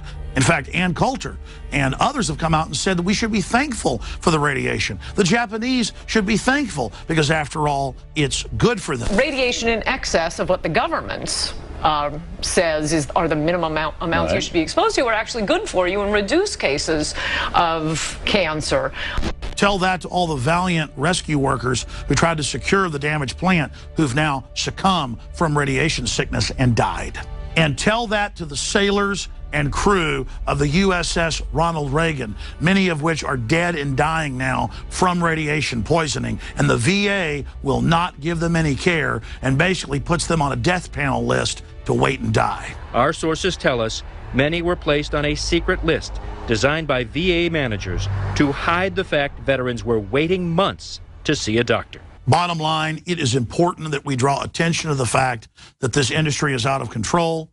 And we also draw attention to the fact that the federal government itself is ordering millions and millions of dosages of potassium iodide for federal workers while telling the general population that, oh, you don't need to have that unless you live right next door to a nuclear power plant. They're acting like they're preparing for some sort of nuclear emergency right now, because we now know that the Department of Health and Human Services, for example, they just ordered an unprecedented 14 million doses of potassium iodide, which, you know, protects the body in the event of radioactive poisoning. So the federal government, they are already acting as if there's been a severe nuclear accident. Does that concern you as much as it does me? Oh, yes, it concerns me not only as a journalist, but as a just general citizen. The truth is, radiation is an invisible poison that's all around us, and the levels of it are going up. It was in my research to find ways to try to shield my family or mitigate the dangers of increased radiation that I discovered that iodine was a key component and that the government was hoarding it. But the type of iodine they're hoarding is something you only take during a huge disaster, not something that you take on a daily basis that from the research helps your glands and body overall to be healthier. That's why we developed with Dr. Edward Group Survival Shield, a proprietary new form of nascent iodine. Survival Shield has been incredibly popular because of the results people have gotten, but also because it's more palatable and easier for children to take. It's not as harsh as some of the other iodines that are out there. We innovated with Survival Shield Nascent Iodine, and it's still available and is excellent. But we are now very excited to introduce X2. There is no other iodine anywhere near this. The other so-called nascent iodines are black and turn black on paper. The Survival Shield Nascent Iodine turns electric blue purple because it's from the pure crystal. You can literally see these ancient crystals seething with the iodine. If you think Survival Shield was powerful, X2 is the next level. Take the InfoWars challenge. Regardless, you're getting high-quality iodine that on record the government admits everyone needs. It's essential, and you're supporting the very tip of the spear in revolutionary pro-liberty media. X2 from InfoWarsLife.com or call toll-free 888-253-3139. There's no other iodine like it on Earth.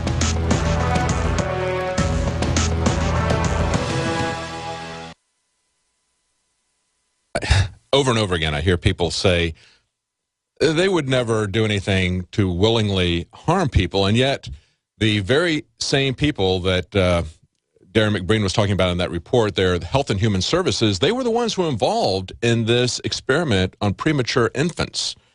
They would do that to them if they would give veterans depleted uranium. You know, now, is it any surprise to people what we see happening at the VA? When we see that they have exposed their troops knowingly to depleted uranium after they had at first banned it because of the health consequences, the same as they did with fluoride, they're not really concerned about the health consequences. That's why we've got to take it on our own. Isn't that correct, Paul? Yeah, that's right. I mean, the ultimate tool of self-empowerment is getting control of your health. Anyone can do it. It doesn't take some mass organized action to do that. So, that's right. I mean, that is one area where you can achieve complete success on your own if you're knowledgeable about the issues. So, I mean, once you get your health back on track, then your mind starts to function better. You can think clearer. You can create content easier. You can write better. So that is the source of everything. If you've got a solid basis, then you can move forward onto other areas with more gusto and more success. And it's really is an info war. Just as we're trying to get people educated about the health effects, get them to understand that the government is capable of doing things to people, as we've seen over and over again with the experiments at University of North Carolina, with the experiments at the University of Alabama, deliberately doing things that are going to harm people's health, not getting informed consent, doing things that they would not be ethically or legally allowed to do, even if they had informed consent. And as we see, tomorrow is going to be the 25th anniversary of Tiananmen Square. What are they trying to do? They're trying to block information about it. We have an article here. Google is reportedly banned in China ahead of the Tiananmen Square anniversary. They said they reportedly blocked all Google services just for days before the 25th anniversary of the military clampdown on student protests centered around Beijing's Tiananmen Square. The reported blockage, which has not been confirmed by the Chinese government, you think they'll confirm that, Paul, is believed to be a deliberate act of censorship leading up to the anniversary tomorrow on June 4th. They even grabbed a fellow, Guo Jing, as he was taken away from his home in suburban Beijing. He's one of the former protesters that were there. He's going to be locked away. He's now in jail. He's going to be locked away until June 15th.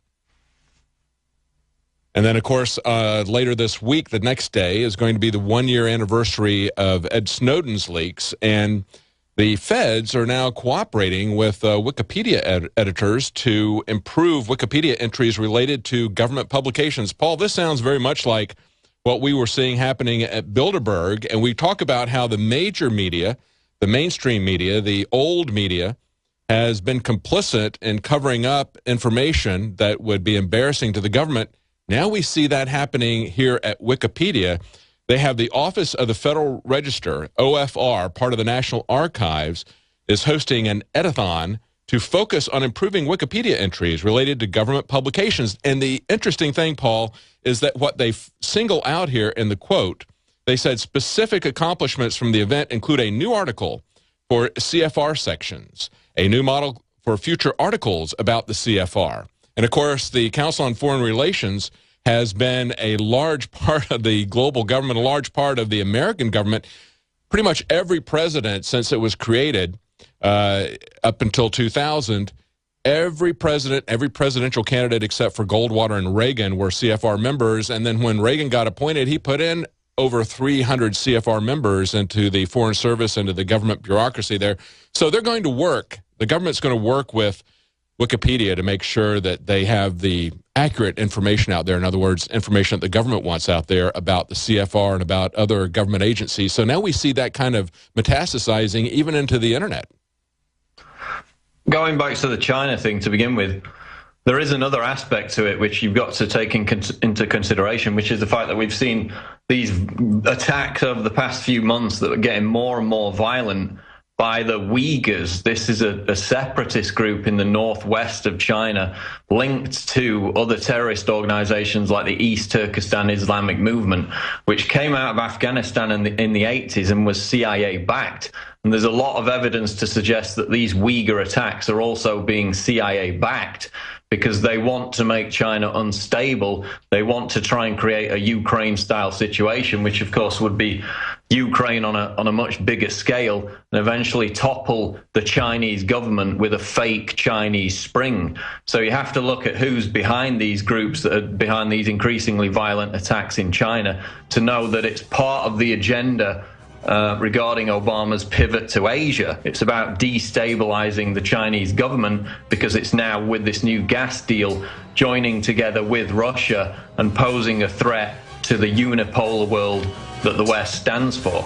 So they're shifting alliances, and we're going to talk about that in the third hour. We're going to be joined with Richie Allen, and he's going to talk to us about what's going on at Bilderberg. Welcome back to the Alex Jones Show. I'm David Knight with Paul Joseph Watson in the UK. We were talking just before the break about what's going on in China.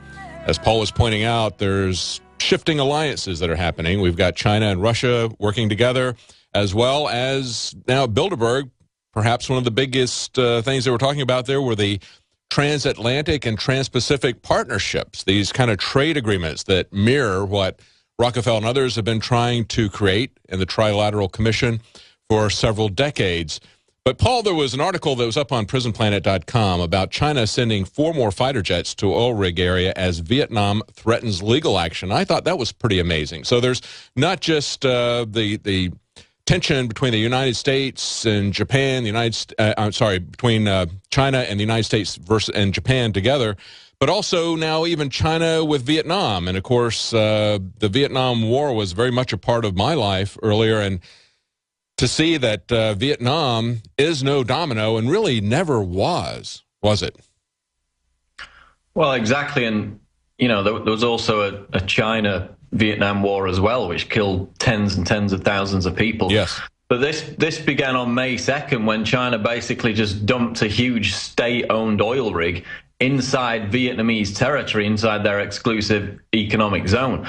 So, it was accompanied by PLA warships at the time, so Vietnam could do very little to repel it without starting some kind of conflict. A couple of weeks ago, we had reports of PLA troops being sent to the Vietnamese border to deal with some kind of conflict. So people down there are very, very concerned. People are evacuating in droves. Now today we've had this new report. So again, it's another flashpoint. It shows us that we need to be wary of all these different flashpoints around the world. And with Obama's pivot to Asia, they're increasingly going to be in that region of the world. You know, I see as we come to the anniversary of Tiananmen Square, I see that CNN is patting itself on the back for covering it, and I'm glad that they cover it.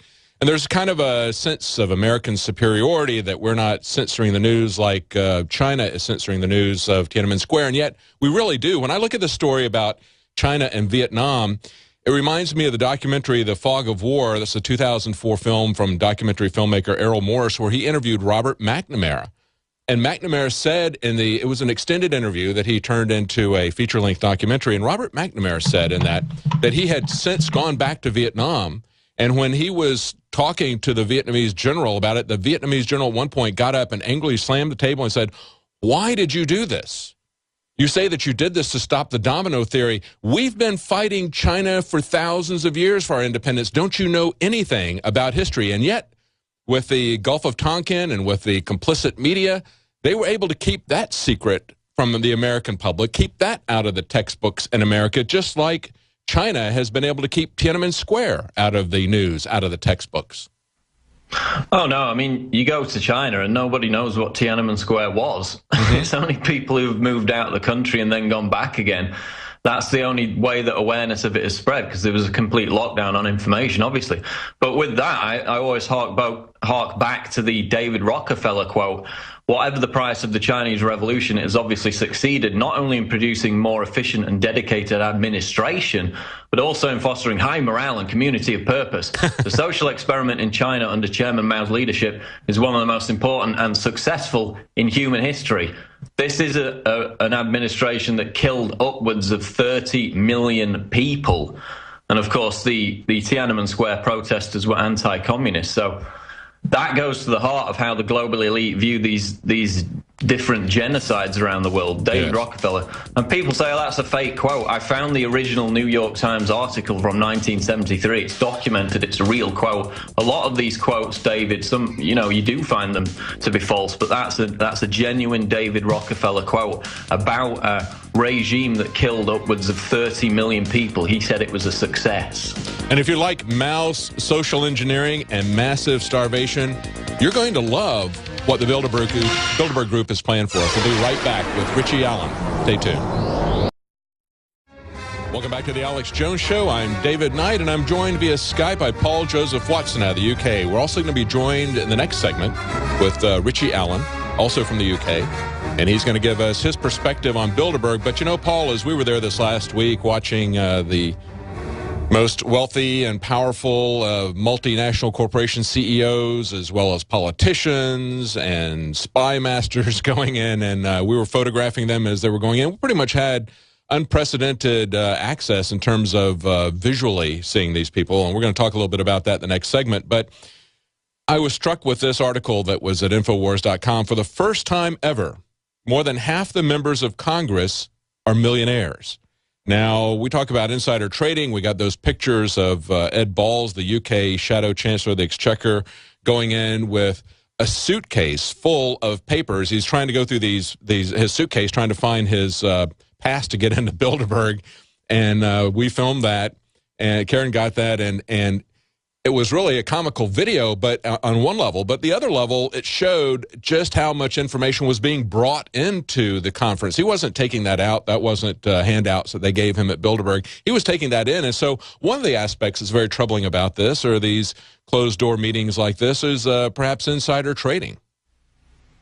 Well, we know from the 2006 leak out of Canada that they had positioned themselves financially for the economic collapse. Esterling got that information out. He also predicted from what Bilderberg was saying that the housing bubble was going to pop, that they were going to get all the suckers to invest their money, and that it was to pop in 2007, which is exactly what happened. So we know that they positioned themselves before financial collapse. So to think that insider trading is a part of that is a given, because we know they were positioning themselves before it happened in 2008 to prevent them from getting harm while everybody else lost their jobs and their homes. Absolutely, yeah. They make a big example out of Martha Stewart, and yet when it broke that members of Congress were doing insider trading, they passed a little bit of superficial legislation and then essentially repealed the guts of it before it ever took place. We've got a special caller on the line before we get to Richie Allen. We've got Alex Jones wanted to pop in with a comment. Alex? That's right, gentlemen. I am driving along listening to you guys on the free iPhone app, and I just wanted to back up what Watson said. Look, they out of hand deny these New World Order quotes are real, and I've gone and looked them up and sent my crew over and over again to the UT library, and about 80+% of the time they're real quotes. We went personally to the UT library. We even have film of us in the microfilm. It's in my film Endgame, just as it was cinematic to show us running the microfilm through finding the New York Times article in 1973 where he praises Mao Zedong, the greatest mass murderer in history. The CIA says he killed 66 million. The Chinese government says that 84 million died under Mao. Whatever, it's over 60 million, greatest mass murderer in history. And here's David Rockefeller praising communism as the model. So I just wanted to point out, we could do a whole news report sometime just off that original Endgame clip and showing, just as a stunt, show people don't get exposed out of foreign affairs and out of all these publications where they call for planetary world government, where they call for authoritarianism, showing Carol Quigley's book. That's just a class unseen stunt where they always go, nobody calls for world government. Gordon Brown didn't call for that. David Rockefeller didn't. Obama didn't say you should build your business. Obama didn't say that your health care wouldn't go up. Obama said he never said it wouldn't go up, but we got the damn clips. So it's just this out-of-hand denial, you're a conspiracy theorist. No, we question known liars. By the way, listening to you guys are just doing a great job, and it's so good to be able to sit back with my family, all doing research and stuff, and listen to you guys kick butt. So I'll be back tomorrow, folks. Other folks riding shotgun, but I'll throw it back to you guys to the show. And God bless all the listeners, everybody. I'm just so honored to be part of the InfoWars operation. So thankful to God that we're able to expose the murdering criminal. That's right, Alex. They want to run this down the memory hole, but we're not going to let them. You can see it on the documentary. You can see it at InfoWars. We'll be right back with Richie Allen. Welcome to the Alex Jones Show. I'm David Knight, and I'm joined with Paul Joseph Watson. We were in Copenhagen looking for Henry Kissinger, the doctor of our dreams. Actually, we were trying to discover, as they said in the song, his Machiavellian schemes. And also joining us from the UK is Richie Allen. Now, he's someone who is head of news of the People's Voice. It's an internet television channel that was the brainchild of David Icke. He's active in Ireland, the UK, and Spain, and he's been following the Bilderberg situation, and I'd like to get his take on it, along with Paul. We want to talk to him about his perception of this year's Bilderberg. Richie, are you there? David, I am. How are you? How are you, Paul? Nice to be with you. Doing good. Thank you for joining us. Now, this year was a little bit different. Paul and I were there, and we've people that have been there for several of these events, like Paul, said this was very unprecedented to be this close to them, that we could get the kind of photographs that we could. In a sense, we were kind of like paparazzi, politerazzi, but we were there to document that this is really going on, that these people are really there, and try to get people to the public to understand that this is something that was covered up by the mainstream media for decades. They denied that this even existed.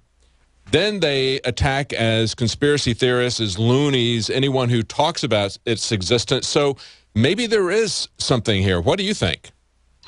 Well, I think it was notable for the fact, of course, it was the 60th anniversary of the very first Bilderberg meeting. And I heard Paul mention in the last few days Jim Tucker, who's no longer with us. Jim is somebody who I spoke to on the radio over the years. And I always like to mention Jim and David Icke and Alex Jones, because I think those three have done more than anybody else over the years when nobody was paying attention to Bilderberg. They've done more than anybody, I think, David, to bring it to people's attention. I wasn't there. We covered it on our show on late last week, Thursday and Friday.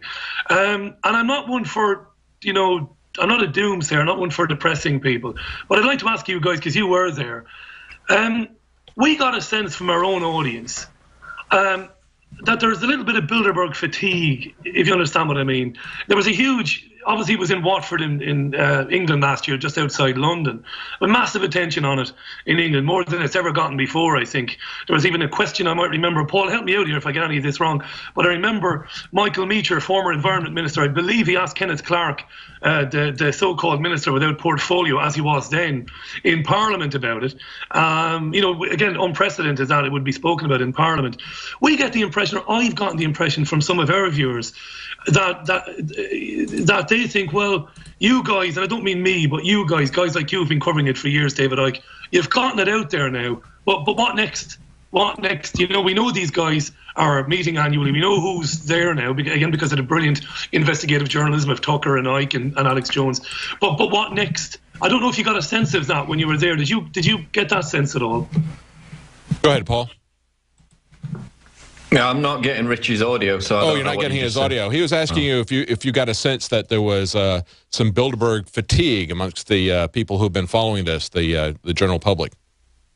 Well, there definitely is in Denmark, because in comparison to last year, there were about 100 people this year at the height of the protest, but Icke and Jones, who were obviously the draw last year, weren't there. But somebody told me that 30% of the Danish population are on antidepressant drugs.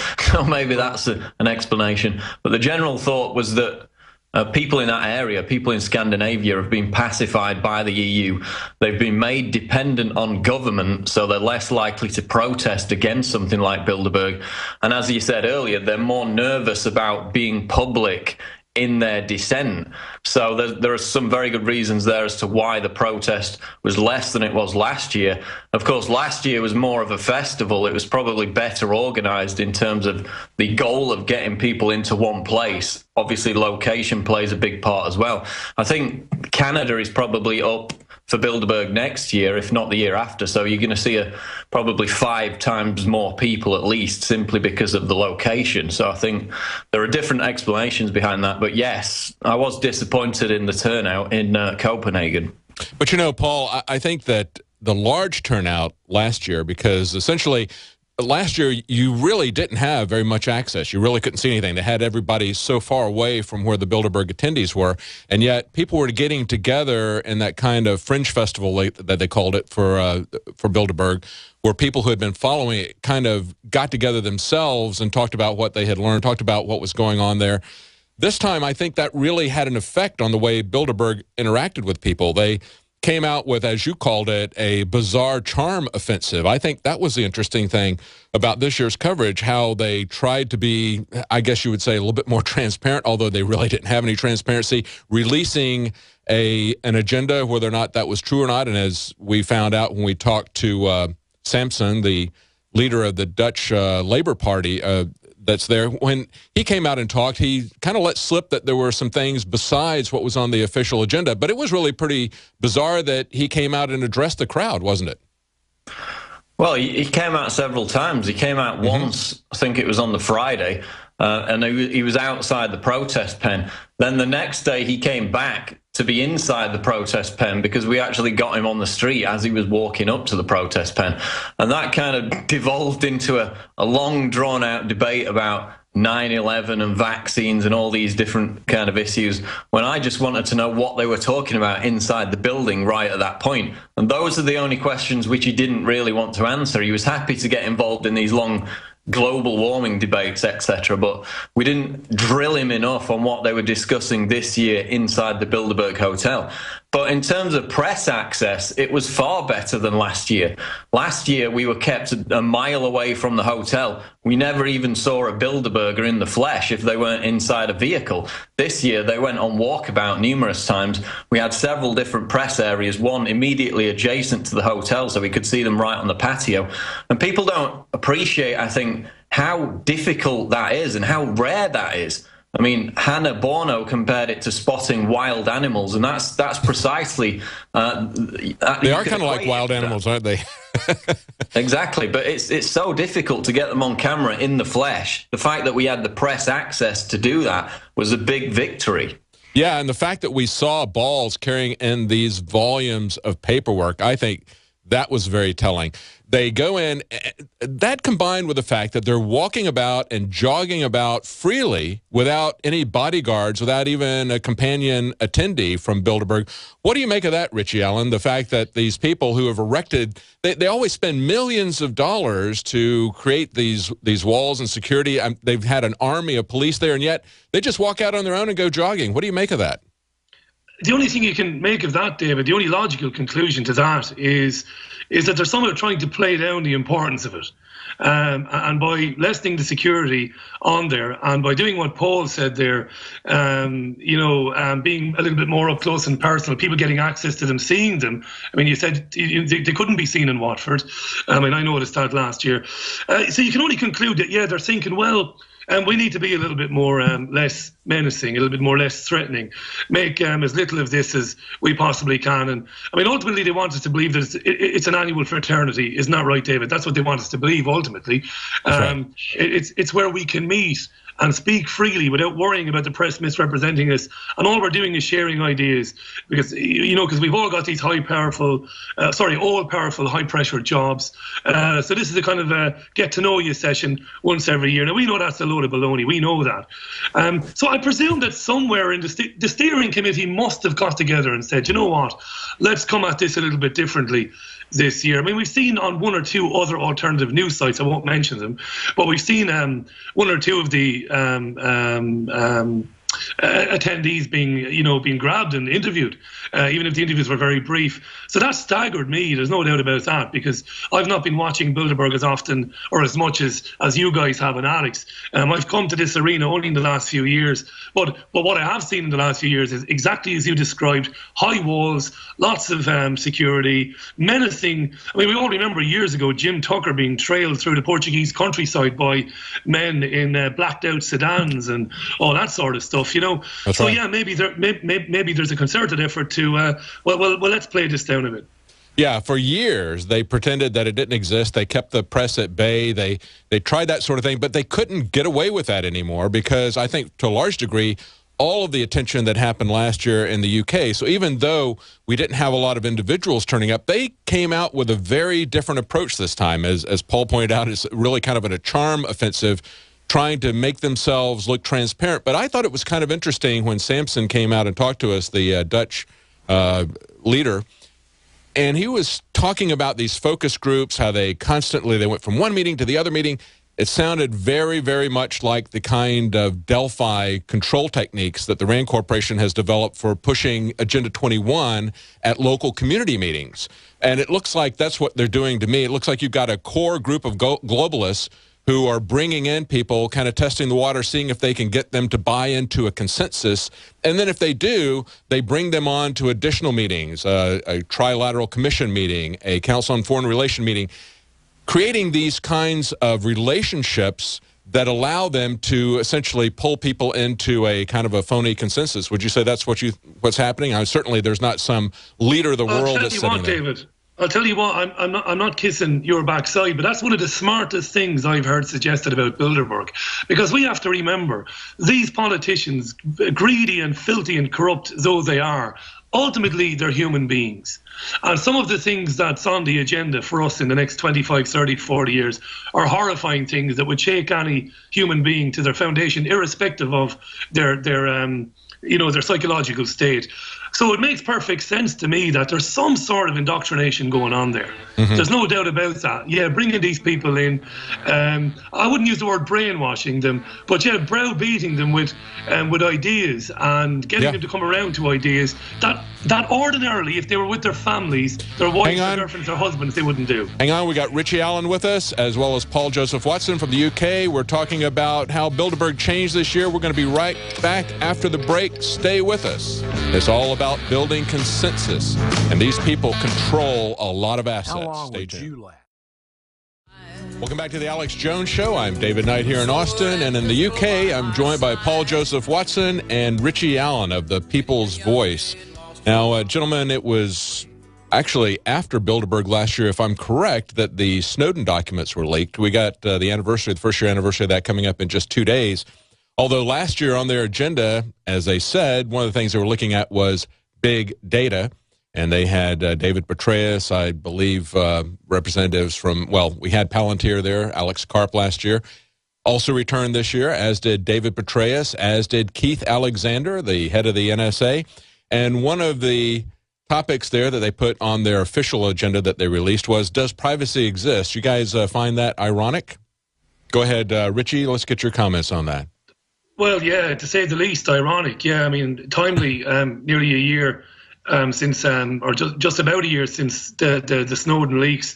I was really interested last week, not to jump off topic, but just to kind of segue a little bit, John Kerry's comments on CNN, the Secretary of State, of course, saying that, Snowden should come back, to prove that he's a patriot. If he really stands over what he did, and if he really believes in what he did as being the right thing to do, well, he should come back and face the music. And I was thinking, watching that, well, that didn't go very well for Chelsea Manning. I know that Chelsea Manning didn't go on the run, especially. And again, we love the internet, and we love organisations like the People's Voice, like InfoWars, and. You guys again are going to have to help me out here, because U.S. history is not my greatest subject. But didn't John Kerry once sit in front of a congressional committee, not long after he came back from Vietnam, on the side of transparency, on the side of openness and getting information out to people? I mean, you could choke on the irony of it, you could choke on the irony of it.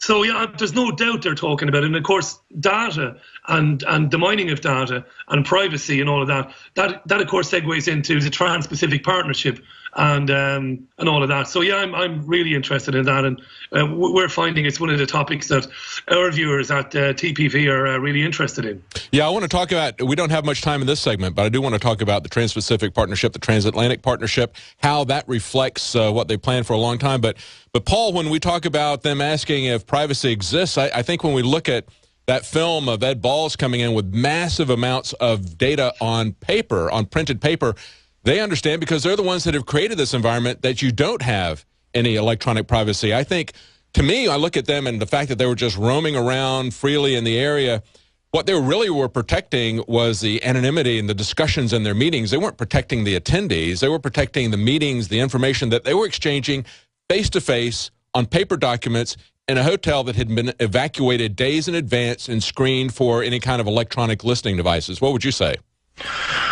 Well, that's right. They're protecting the information. That's why none of them will talk about what they discussed. They'll talk about there being intensive meetings non-stop. And as you mentioned before the break, it is kind of like a cult for the global elite. You could compare it to the TED conference, which about a year ago it came out from some members of that who were invited along, that it is a kind of cult. They're ordered which people to room with. They're ordered on how to treat people when they meet them. And it's very insidious. And I think that a similar kind of thing takes place at Bilderberg. Of course, we know they have these big presentations, then they have the smaller sub-conference groups. Certain people are allowed into those conferences, certain people aren't. So it is a kind of access cult, and we even have pictures of certain Bilderberg members who seem to be ostracized from the rest of the group as they're out on the patio having cocktails. So it's very much an elite within an elite. Most of the Bilderberg members probably aren't even aware of the inner core and what they actually want. They're just being groomed to potentially go up the ladder at a later date. But with regard to privacy, I mean, look at Eric Schmidt. I mean, he's there every year. What did he say? Quote, if you have something that you don't want anyone to know, maybe you shouldn't be doing it in the first place. Yeah, so I think this is the guy. I think Eric Schmidt could probably answer that question. I think Eric Schmidt could probably answer that question for him pretty definitively, don't you think, Paul? Well, exactly. And that does privacy exist, and these are the people who are talking about it.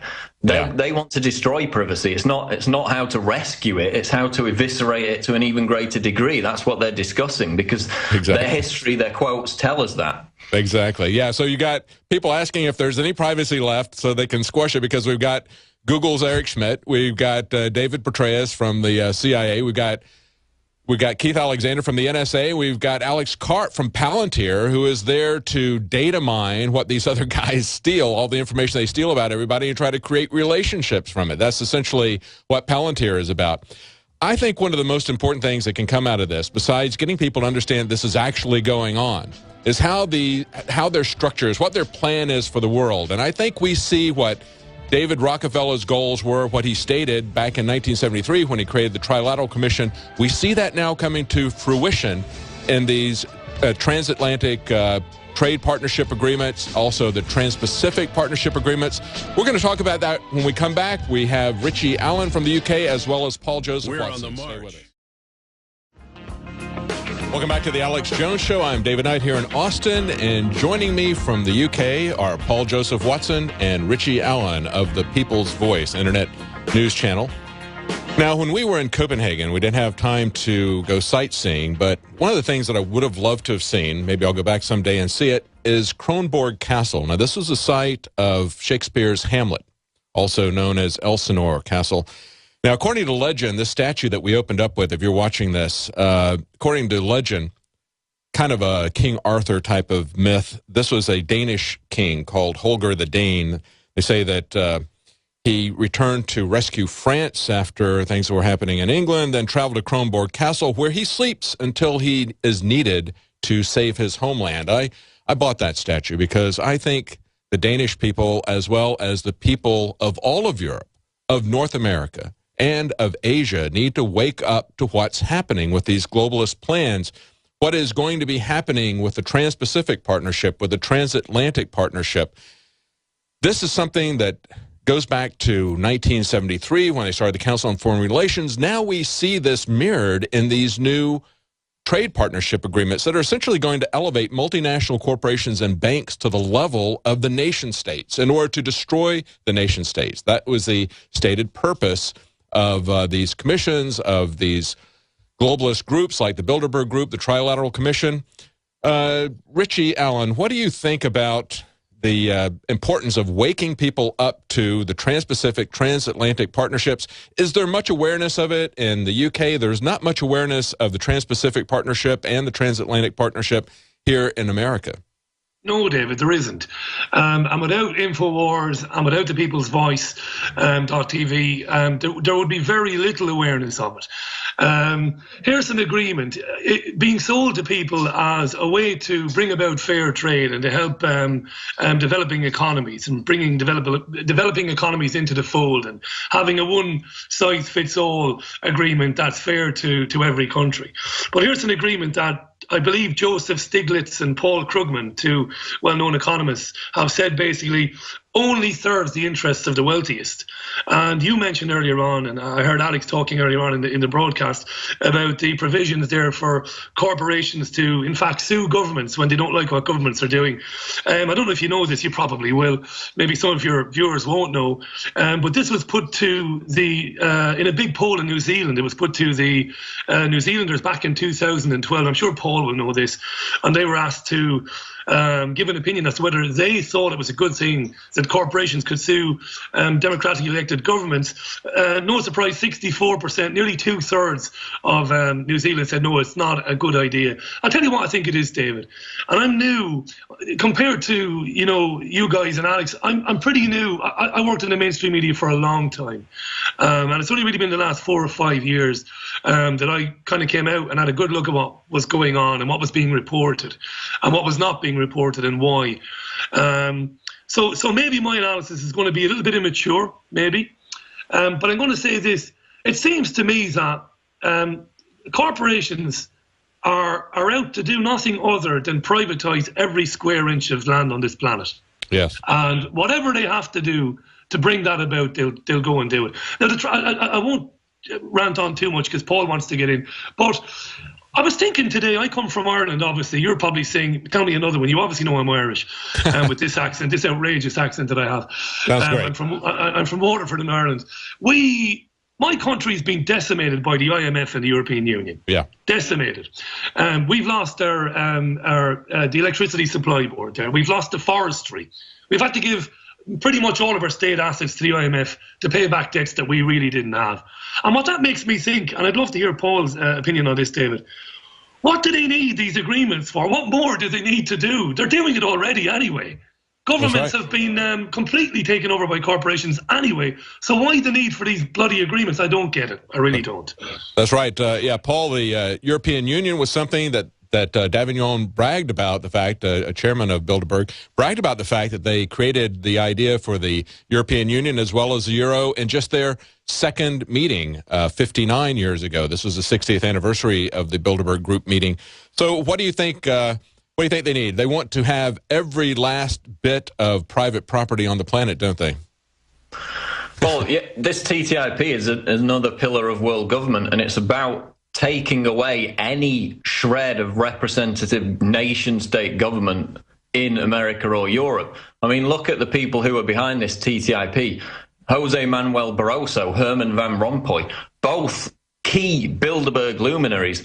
The guy running it from the US side is Obama's U.S. Trade Representative Michael Froman, CFR member, Wall Street insider. This is a guy who made out like a bandit in his position as Citigroup managing director back in 2008 during the economic crisis. So this is a kind of world company. It's about joining Europe and America together under a pillar of world government. It's being called the economic NATO. And just as the European Union began as a free trade area and is now a political federation, basically, where in some countries upwards of 50% or more of laws are dictated, are created, implemented on orders of the EU with no nation-state representative democracy whatsoever. That's the plan now for America, and that's how they're trying to get it done, through creating this world company via the Transatlantic Trade and Investment Partnership Agreement. So that's what it's about, because Froman is also behind the Trans-Pacific Partnership, which is the America-Asian Union. So they're still intent on building this world government, which they plan to have in place by the year 2000. It's being derailed again and again. They're still pursuing it feverishly, and this TTIP is part of that centralization of power into fewer and fewer hands.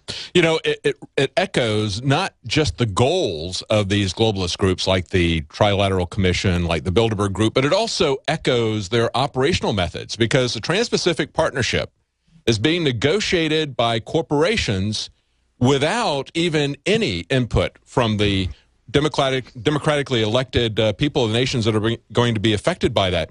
U.S. senators are not allowed to see what's going on in this trade agreement. What we know for sure about it are really just echoes and leaks like we get from the Bilderberg Group. So it's essentially having the public completely shut out of any information about this, absolutely no openness, no transparency, no disclosure. We only know things for sure that we've seen from it that have been leaked by WikiLeaks. And so we know that it goes beyond just economics. We've got real issues of taking over control of the internet. We've got, as democratic countries have rejected CISPA, SOPA, ACTA, PIPA, we now see that these guys are going to enact this through the back door, where they can essentially shut down any internet site just with an accusation of copyright laws. And of course, it's also going to affect the way people get their medicine, where they're going to extend out the copyright terms for these pharmaceutical companies, even if it violates national law, because these partnership agreements would take precedent over it.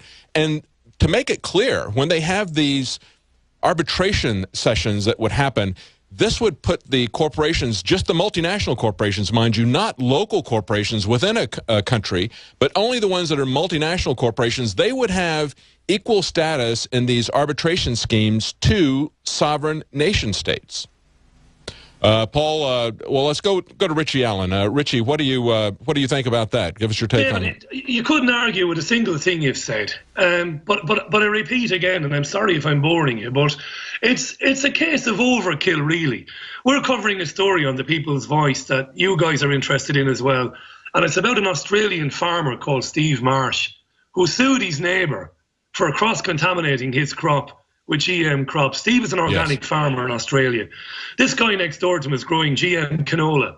And so, of course, Steve lost his organic certification. In other words, the government said, Steve, you're not an organic farmer anymore because you've got this stuff in your crop. So, of course, that's not good for Steve because organic crops cost a little bit more. They cost a bit more to cultivate, but they also make more of a profit. So he's lost out on a few dollars. So, of course, he sues, as he would do, the next door neighbour, the nearby farmer. And he loses. And this is extraordinary. The government who took the organic certification away from him basically said to him, nobody's responsible for you losing your organic certification. And to make matters worse then, his neighbour who was sued by Steve was bankrolled to the tune of God knows how much money by Monsanto for the court case. And I believe, and I can't name them, David, but I believe the senior agricultural ministers in Australia have gone on the record in the last few days to say they're absolutely delighted with the decision. So I say again, why the need for this bloody new agreement? Because what they want to do with it, they're doing already anyway. Yeah, that's true. Well, here in the U.S., we had the Supreme Court 9-0 have a similar case where it was a farmer whose product was cross-contaminated by that, and 9-0 they sided with Monsanto, saying that he had to pay them because they had contaminated his product. We see as people are fully awake in many areas of Europe that they can then jam this down their throats, what they could not get through democratically. That's why people need to wake up to the Trans-Pacific Partnership, the transatlantic partnerships that are being done there. These things are being negotiated in secret, just as they are at Bilderberg. We've seen for a long time that the globalist agenda was to have regional consolidation like NAFTA, like the EU, then to combine Europe to America, to Asia for world governance, for world domination by these corporations. Paul, what do you think about I think they're basically trying to plug the leaks in the agenda because they keep trying to implement this and it just keeps leaking again and again. I mean, look at the recent resistance in the Euro elections. I mean, a lot of those parties have policies that I don't agree with, but the fact that in places like Denmark, France and the UK and other countries, they were dealt a huge blow by these anti-globalist, anti-EU parties in the Euro elections. I mean, that's got them panicked. We know Bilderberg were panicked about that. They leaked the agenda beforehand. They said they were going to be discussing that.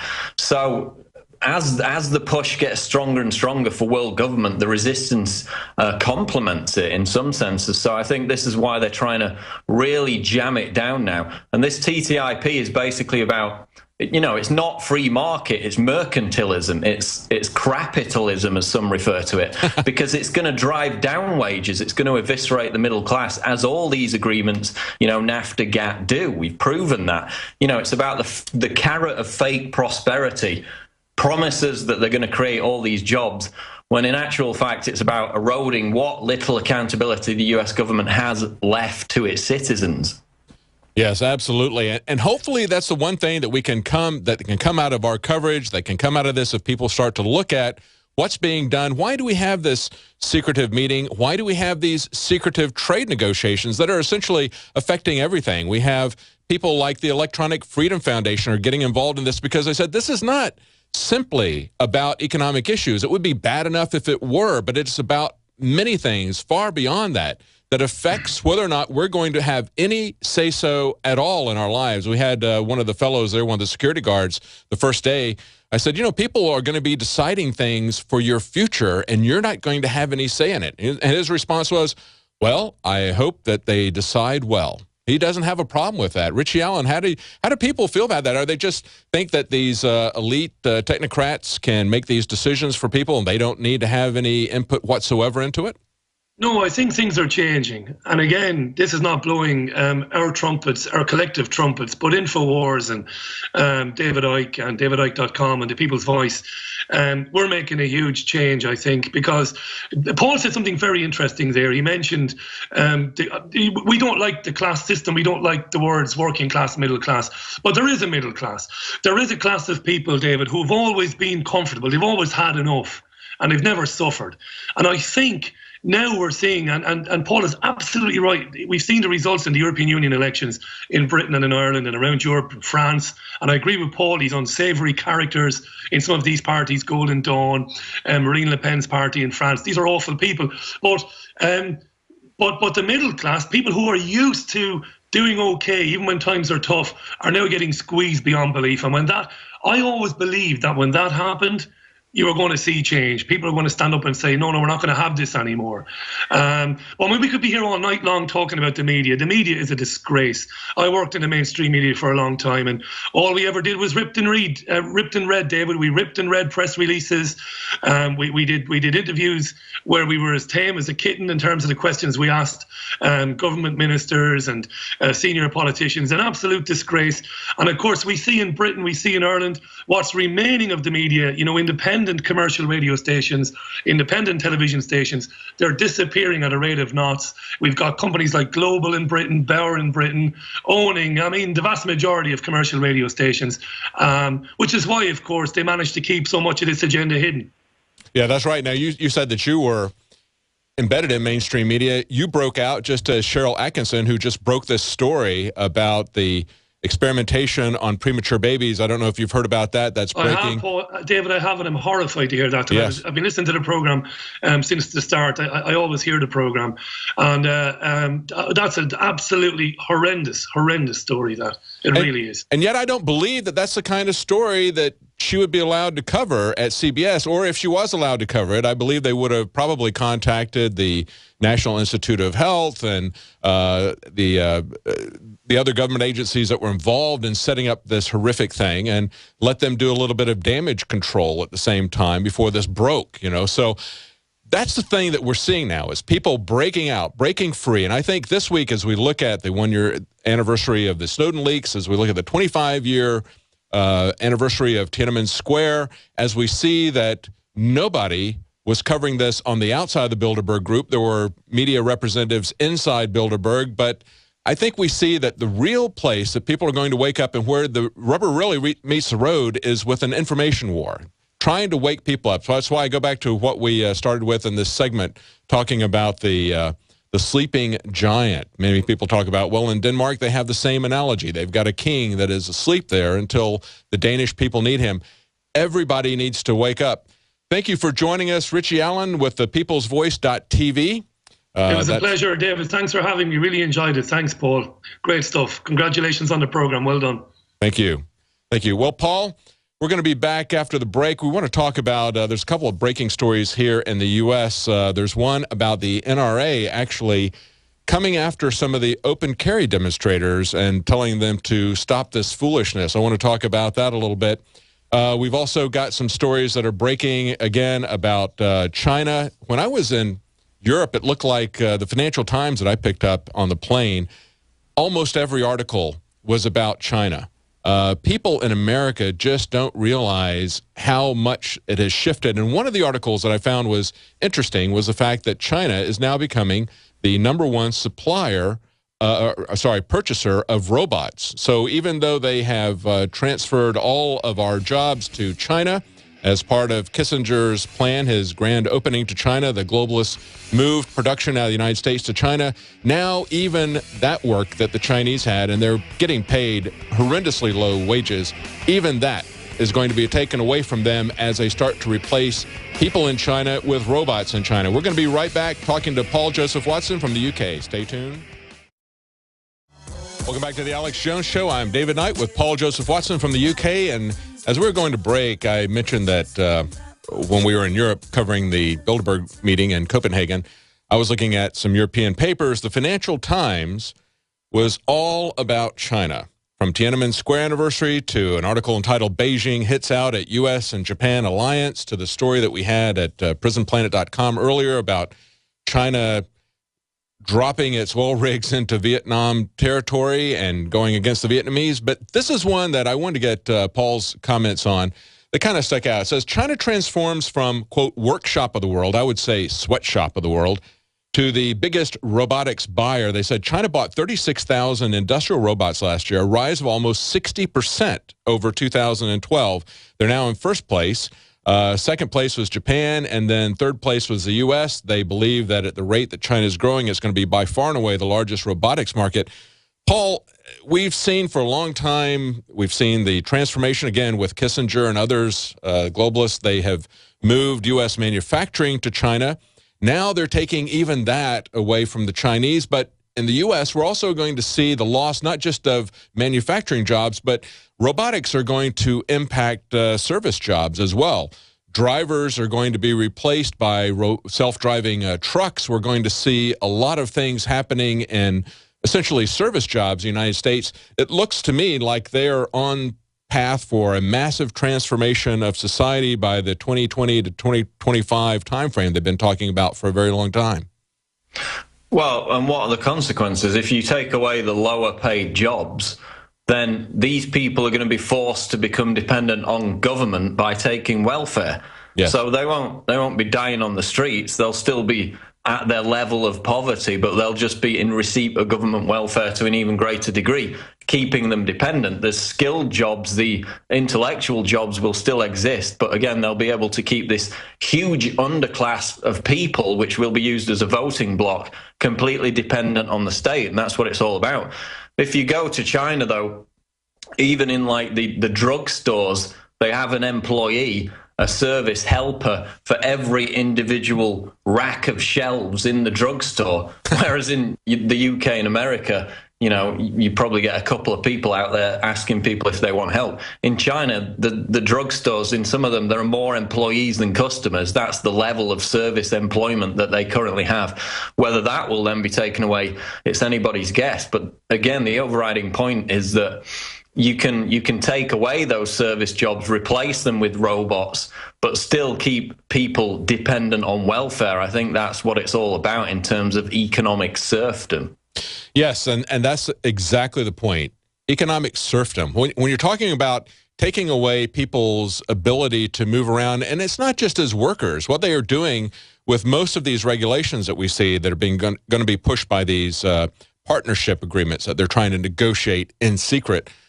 Just like most of the regulation that we see, it's about cutting off the bottom rungs of the ladder of success. It's about making sure that nobody goes into competition with the large corporations, essentially setting up a return to serfdom, as you point out, a kind of fiefdom, you know, where these people essentially own everything and everybody else is essentially workers. So you have a few overlords who own everything, like it's some kind of a feudal society, and everybody else is merely workers, and essentially taking away that middle class that we've had since the Renaissance.